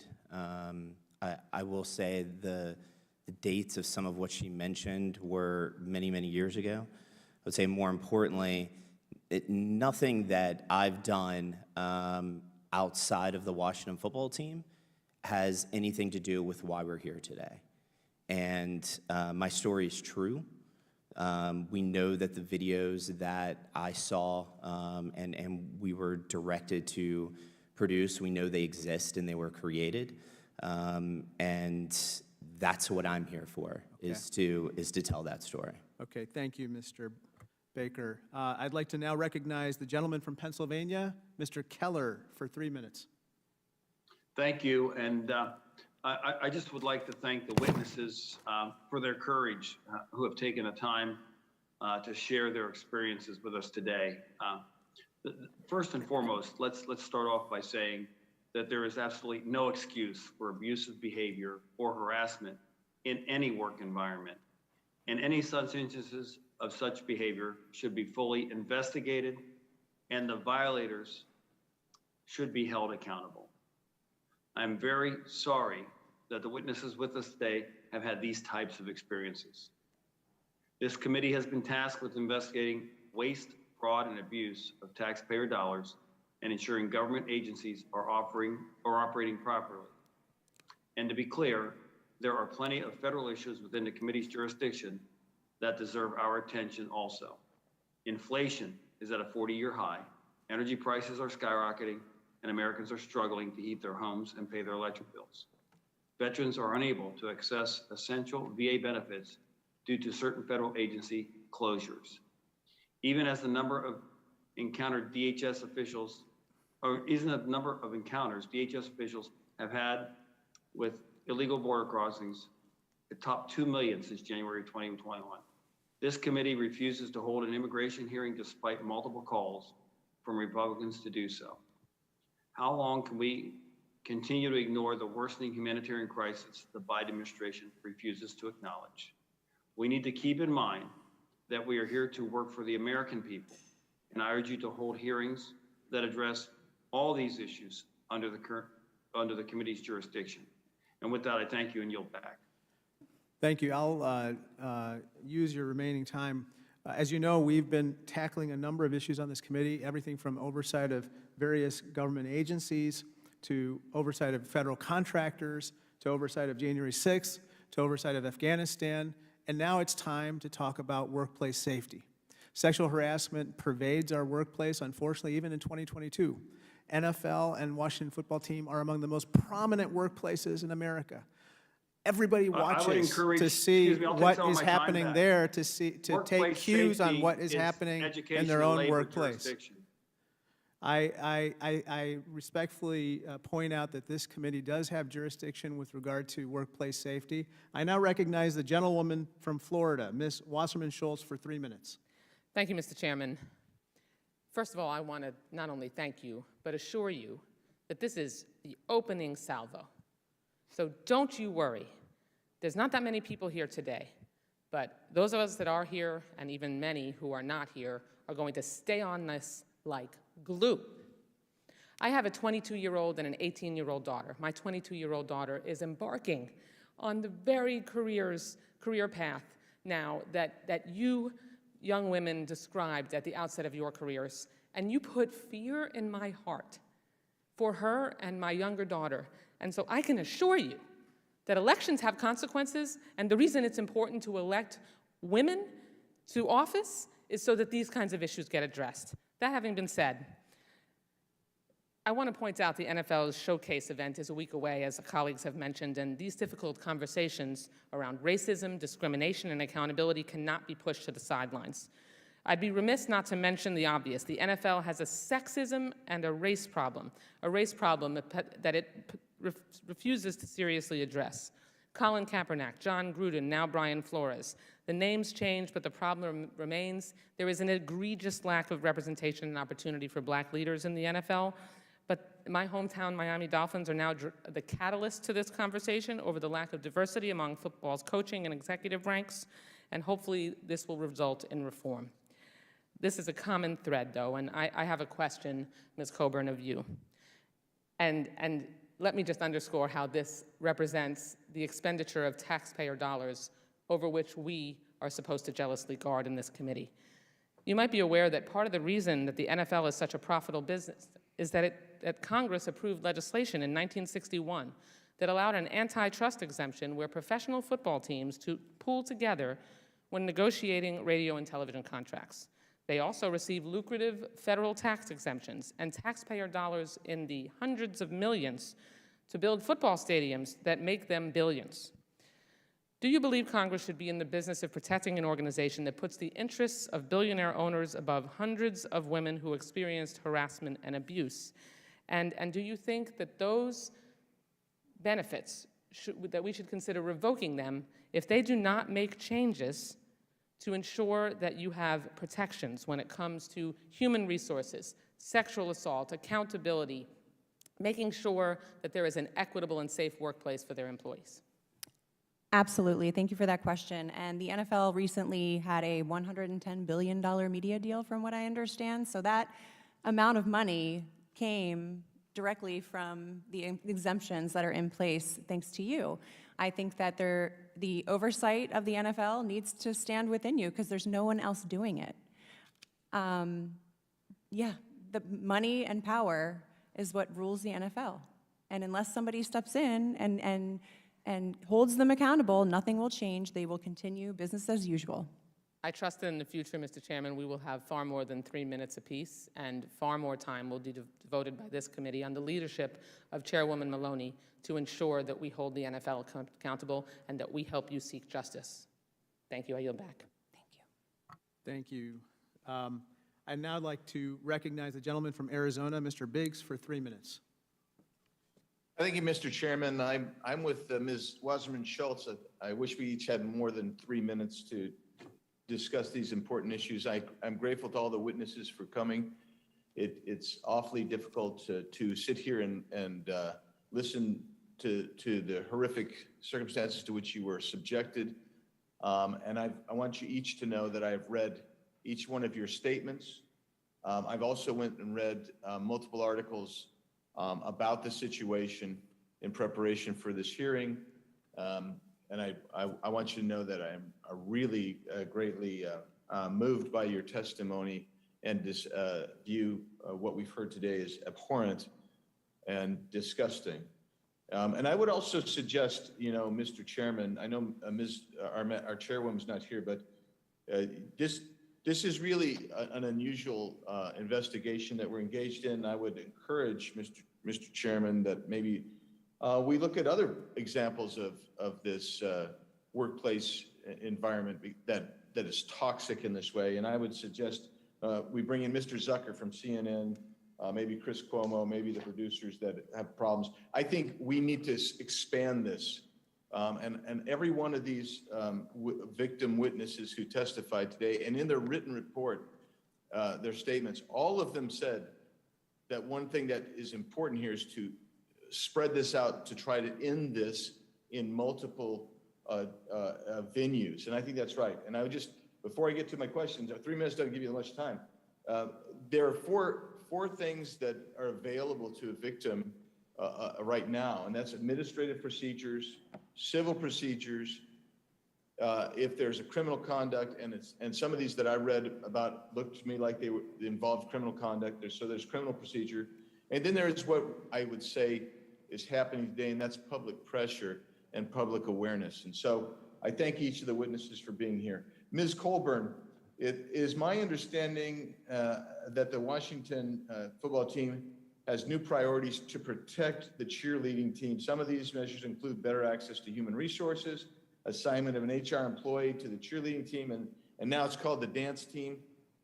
Is that enough to protect cheerleaders from a toxic workplace culture?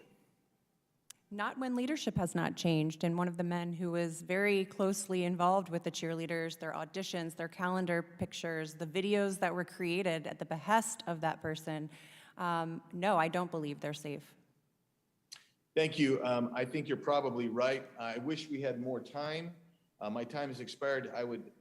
I hope next time, Mr. Chairman, if we're going to engage in this, that we get back to a 5-minute rule at least. And sure. With that, I'll yield back. Thank you, Mr. Biggs. I would just point out everyone seems to have been fired except the owner in this particular situation. Now I'd like to recognize the gentleman from Georgia, Mr. Johnson, for 3 minutes. He wasn't here at the beginning. Thank you, Mr. Chairman. I want to thank the witnesses for coming forward today. Your courage and your resiliency have demonstrated so much to so many. Experiencing workplace harassment as young professional women in a male-dominated profession, and to see it go largely unchecked is dispiriting, but coming forward and publicly sharing your stories is cathartic, and I'm confident that your bravery will help countless women and men down the road and usher in an era of greater gender equality. Ms. Coburn, in your op-ed, you mentioned that after the secret Good Bits videos hit the news, that you and 40 or so other cheerleader alumni came together, and some of you were able to mediate a settlement were those who settled, were they barred from going to court because of a forced arbitration agreement? Do you know? Yes, when those videos were uncovered, that's when I came out publicly. I had the strength and courage to organize them, and yes, they got together, and there was mediation, and there was a settlement, and along with that settlement, they were forced to sign NDAs.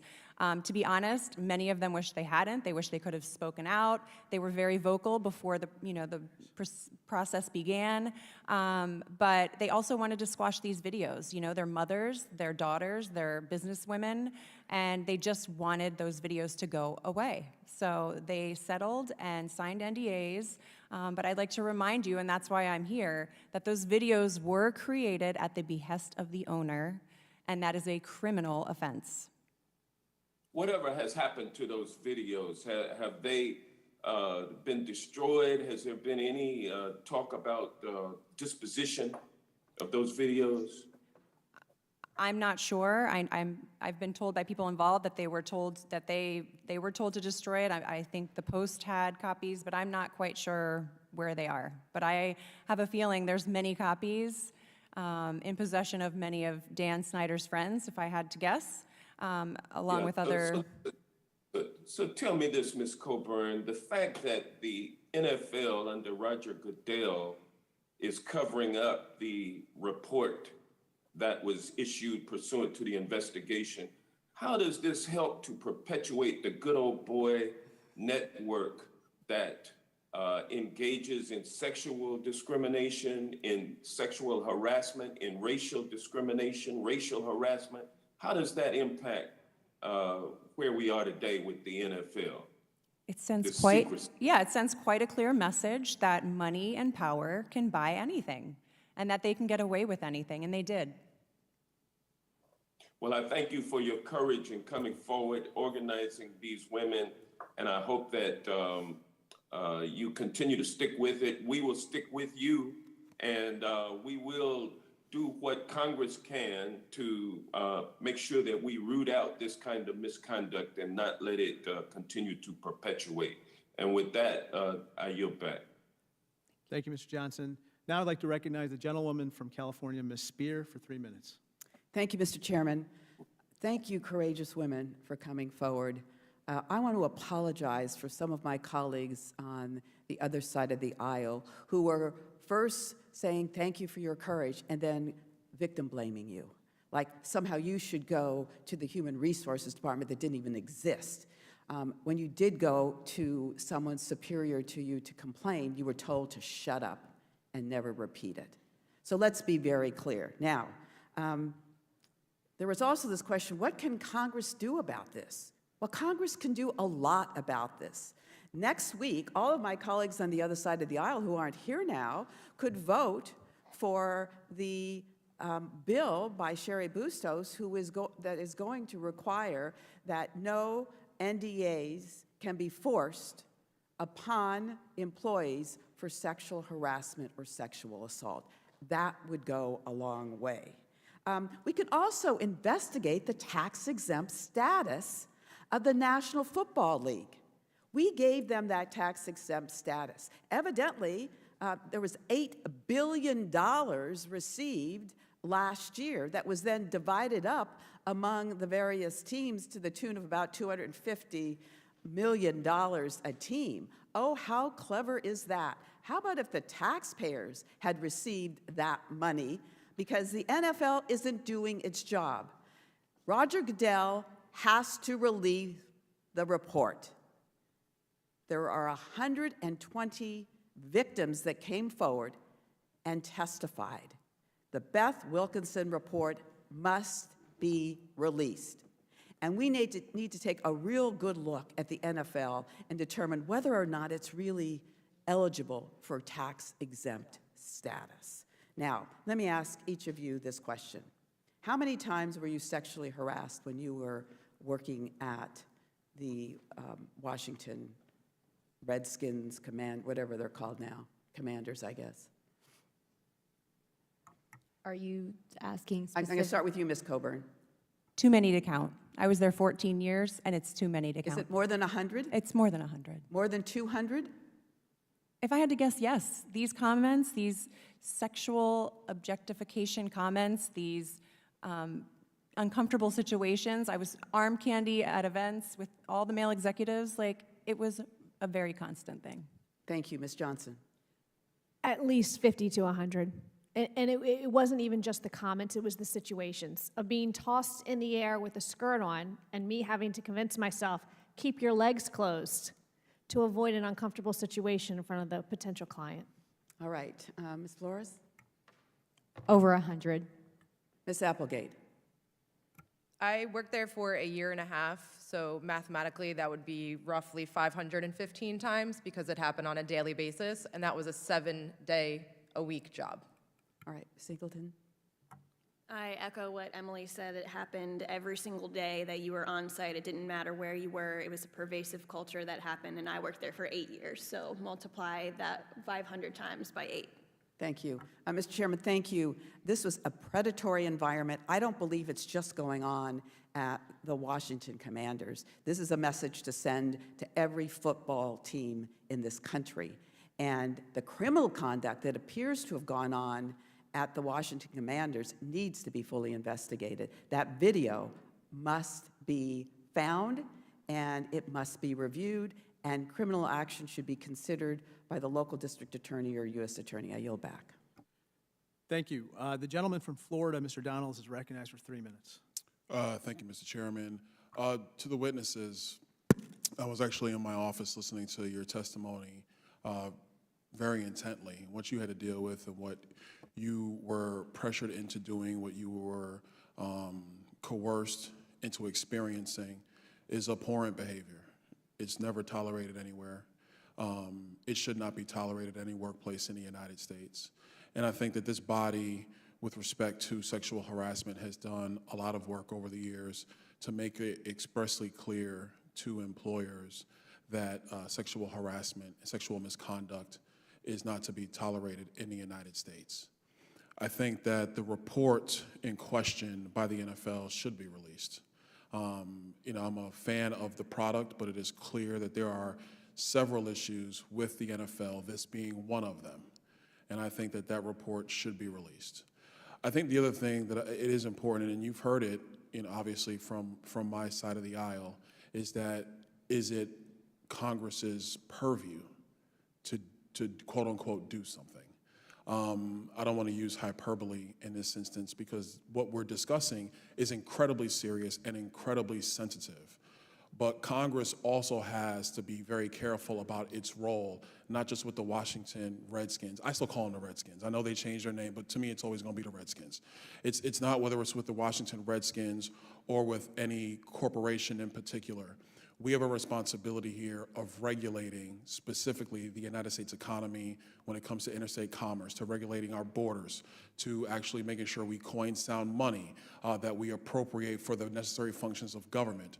But one of the things that the Constitution of these United States actually precludes us from doing is interfering directly in the affairs of individual businesses, no matter how abhorrent they may be. Now, if there's criminality involved, then that is where the justice system, specifically in this case, the civil system, takes those matters.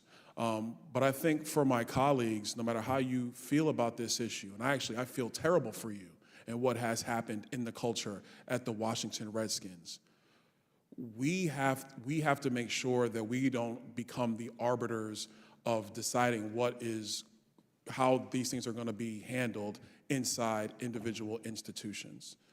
If there was going to be a committee where this stuff where these accusations were actually going to be handled, if you want to take a look at what federal law might be, it actually wouldn't be this committee.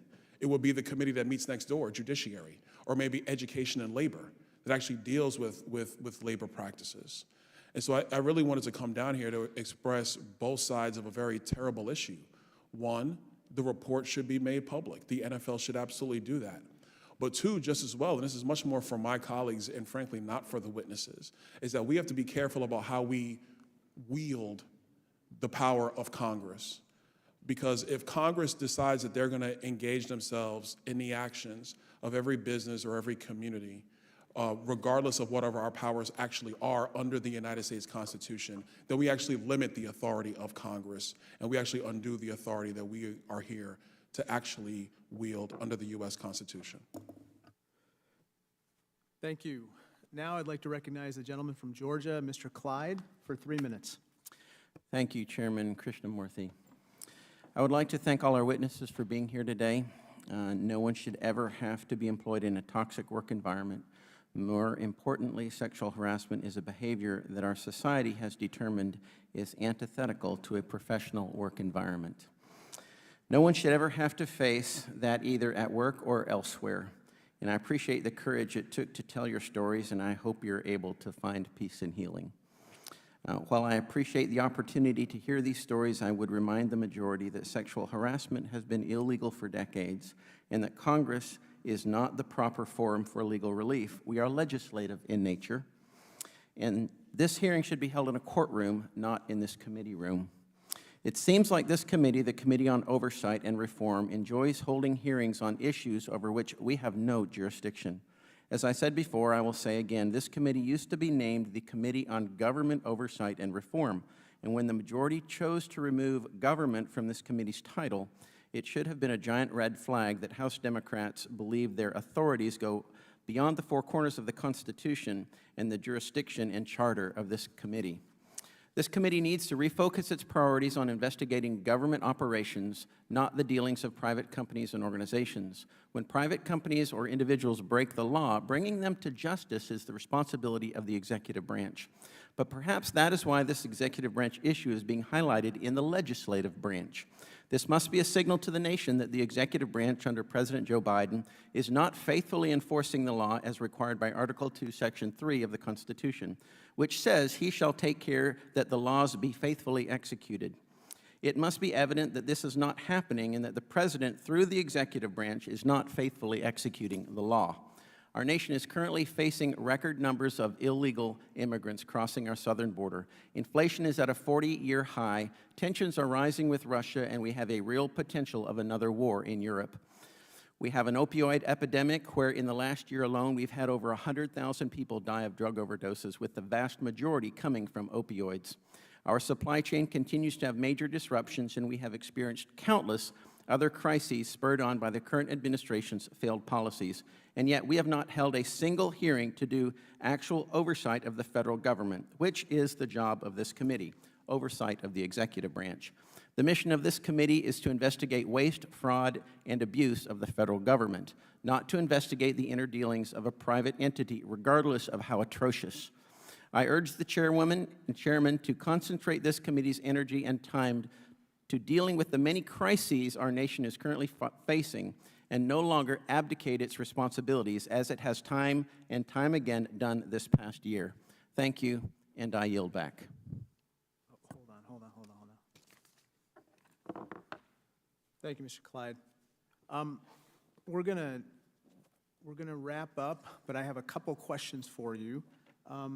In June 2018, the NFL announced the findings of its investigations into Carolina Panthers owner Jerry Richardson. The investigation substantiated allegations of workplace sexual harassment and racial discrimination, and the use of non-disclosure agreements, also known as NDAs, to silence former employees. These allegations were revealed only after the victims went public with their stories. Can you put the recommendations that the NFL received? Very good. The NFL's announcement included several recommendations to strengthen its protection of workers in teams across the league. This is back in 2018. One recommendation was, quote, a specific prohibition of using NDAs to limit reporting of potential violations or cooperation in league investigations under the personal conduct policy. Ms. Engelson, you left the Washington football team in 2019 after the NFL issued its recommendations. Were you aware of a requirement that misconduct in the workplace should be reported to the NFL? No, I was not. Ms. Nunez, you also left the Washington football team that same year in 2019, so after the recommendations were made, after the Carolina Panthers investigation. When you left the team, were you asked to sign an NDA? To my knowledge, I signed release papers. Another recommendation was, quote, a specific requirement that claims of workplace misconduct issues be reported to the league office under the personal conduct policy. Ms. Engelson, were you aware of this policy? No, I was not aware of this policy. It was not disseminated at all in the Washington football team. Finally, the NFL was recommended to, and I quote, establish a hotline or other system to allow league and club employees to report issues of workplace misconduct on a confidential basis. Ms. Nunez, were you aware of such a hotline or system to report issues of workplace conduct on a confidential basis? I was not. So this has been a past issue, and it's a current issue. It is no surprise that you were not aware of these reporting mechanisms because it appears that the NFL failed to implement them. 3 years later, history is already repeating itself. After the NFL's investigation of WFT, the NFL stated that it would implement, and I quote, a requirement that all club employees have the ability anonymously to report issues of workplace conduct to their club or the NFL. The NFL holds itself to a higher standard, yet it has repeatedly shirked its responsibility to keep workers safe. It is up to Congress to get to the bottom of why. Let me just repeat. The NFL released reports on Ray Rice, the Carolina Panthers, Deflategate, but nothing with regard to the Washington football team sexual harassment scandal.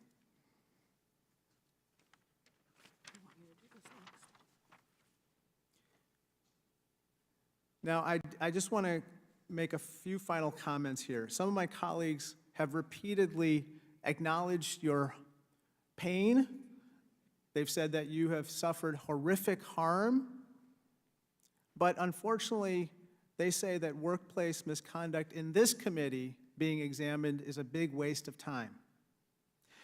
That the issue of sexual harassment in one of the most prominent workplaces in this country and a cover-up on behalf of a powerful owner is simply not worth congressional oversight is absolutely wrong. The issue of sexual harassment is absolutely within the purview of this committee. And I'm so grateful for you coming here and sharing your stories again. And it's very painful. Obviously, you've provided very emotional testimony, and many of us were moved to just hearing it. I want to just say, finally, today we've heard repeatedly of sexual harassment, not just from employees, not just from middle management, but we've heard about sexual harassment by Dan Snyder, the team owner himself. And anyone who saw the Washington Commanders announcement of the team name yesterday saw that he was part of the decision-making with regard to that particular issue as well. He is front and center in the decision-making of that team, even today, despite having presided over pervasive sexual harassment and committed sexual harassment against Ms. Johnston and others himself. Ms. Johnston shared how Dan Snyder himself sexually touched her without her consent at a work dinner and then tried to push her into his limo. Ms. Coburn told us how Dan Snyder ogled at cheerleaders through binoculars during auditions and used women as, quote, sex objects and tools to increase sales. Ms. Applegate's boss told her not to wear flats because he, quote, liked the way her body looked better in high heels. Ms. Engelson's harasser humiliated her regularly at marketing meetings. Ms. Nunez's older colleague texted her suggestively about the, quote, things he would do to her. I'm so sorry you endured all this. And that's just a sampling of the outrageous behavior we heard today. And when these women reported their harassment time and again, they were almost always ignored or told to just shut up. In fact, there was no functional HR department and no system for reporting sexual harassment at WFT. And as Ms. Engelson told you, when the team finally hired executives who tried to protect employees from harassment, those executives were quickly fired. Neither the WFT nor the NFL ever did anything to protect these women, despite NFL supposedly holding itself to a, quote, higher standard. And that's why we stepped in, to protect these victims, to protect victims all across the country, and to hold the rich and powerful accountable. And as I said earlier, today is the beginning, not the end. Today is when we start holding WFT and NFL accountable for the harassment, accountable for the cover-ups. The buck stops here. Okay, we have one last person who just showed up for questions. Ms. Tlaib, are you there?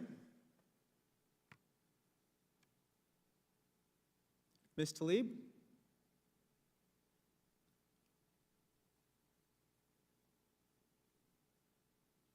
I'm not sure if she can hear me or she's, perhaps she's not here. Okay, well, I just want to,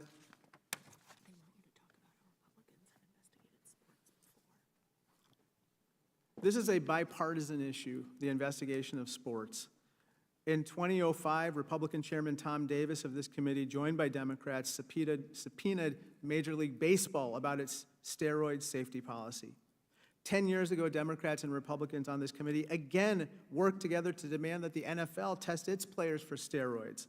In 2012, then Chairman Issa held a hearing on this issue, stating that the NFL's failure to safeguard its players' health regarding steroids was not just an issue affecting the league, it, quote, endangers young athletes who admire and often try to emulate them. And let me just emphasize that our sons, our daughters, everybody, they're watching what the NFL does, and they take their cues from the NFL, and they take their cues from how the league treats misconduct that happens in the NFL. When necessary to inform potential legislation, Democrats and Republicans work together, and that's what I hope we will do once again with regard to sexual harassment in the workplace. The failure to do so far has endangered women across the NFL and sent a powerful message to every workplace that accountability is not mandatory, but it's optional. I ask my Republican colleagues to join in demanding that the NFL do better. With that, I want to thank the participants again for your bravery and courage in coming forward today. And I commit to you that today is the beginning, not the end. And with that, this roundtable briefing is adjourned.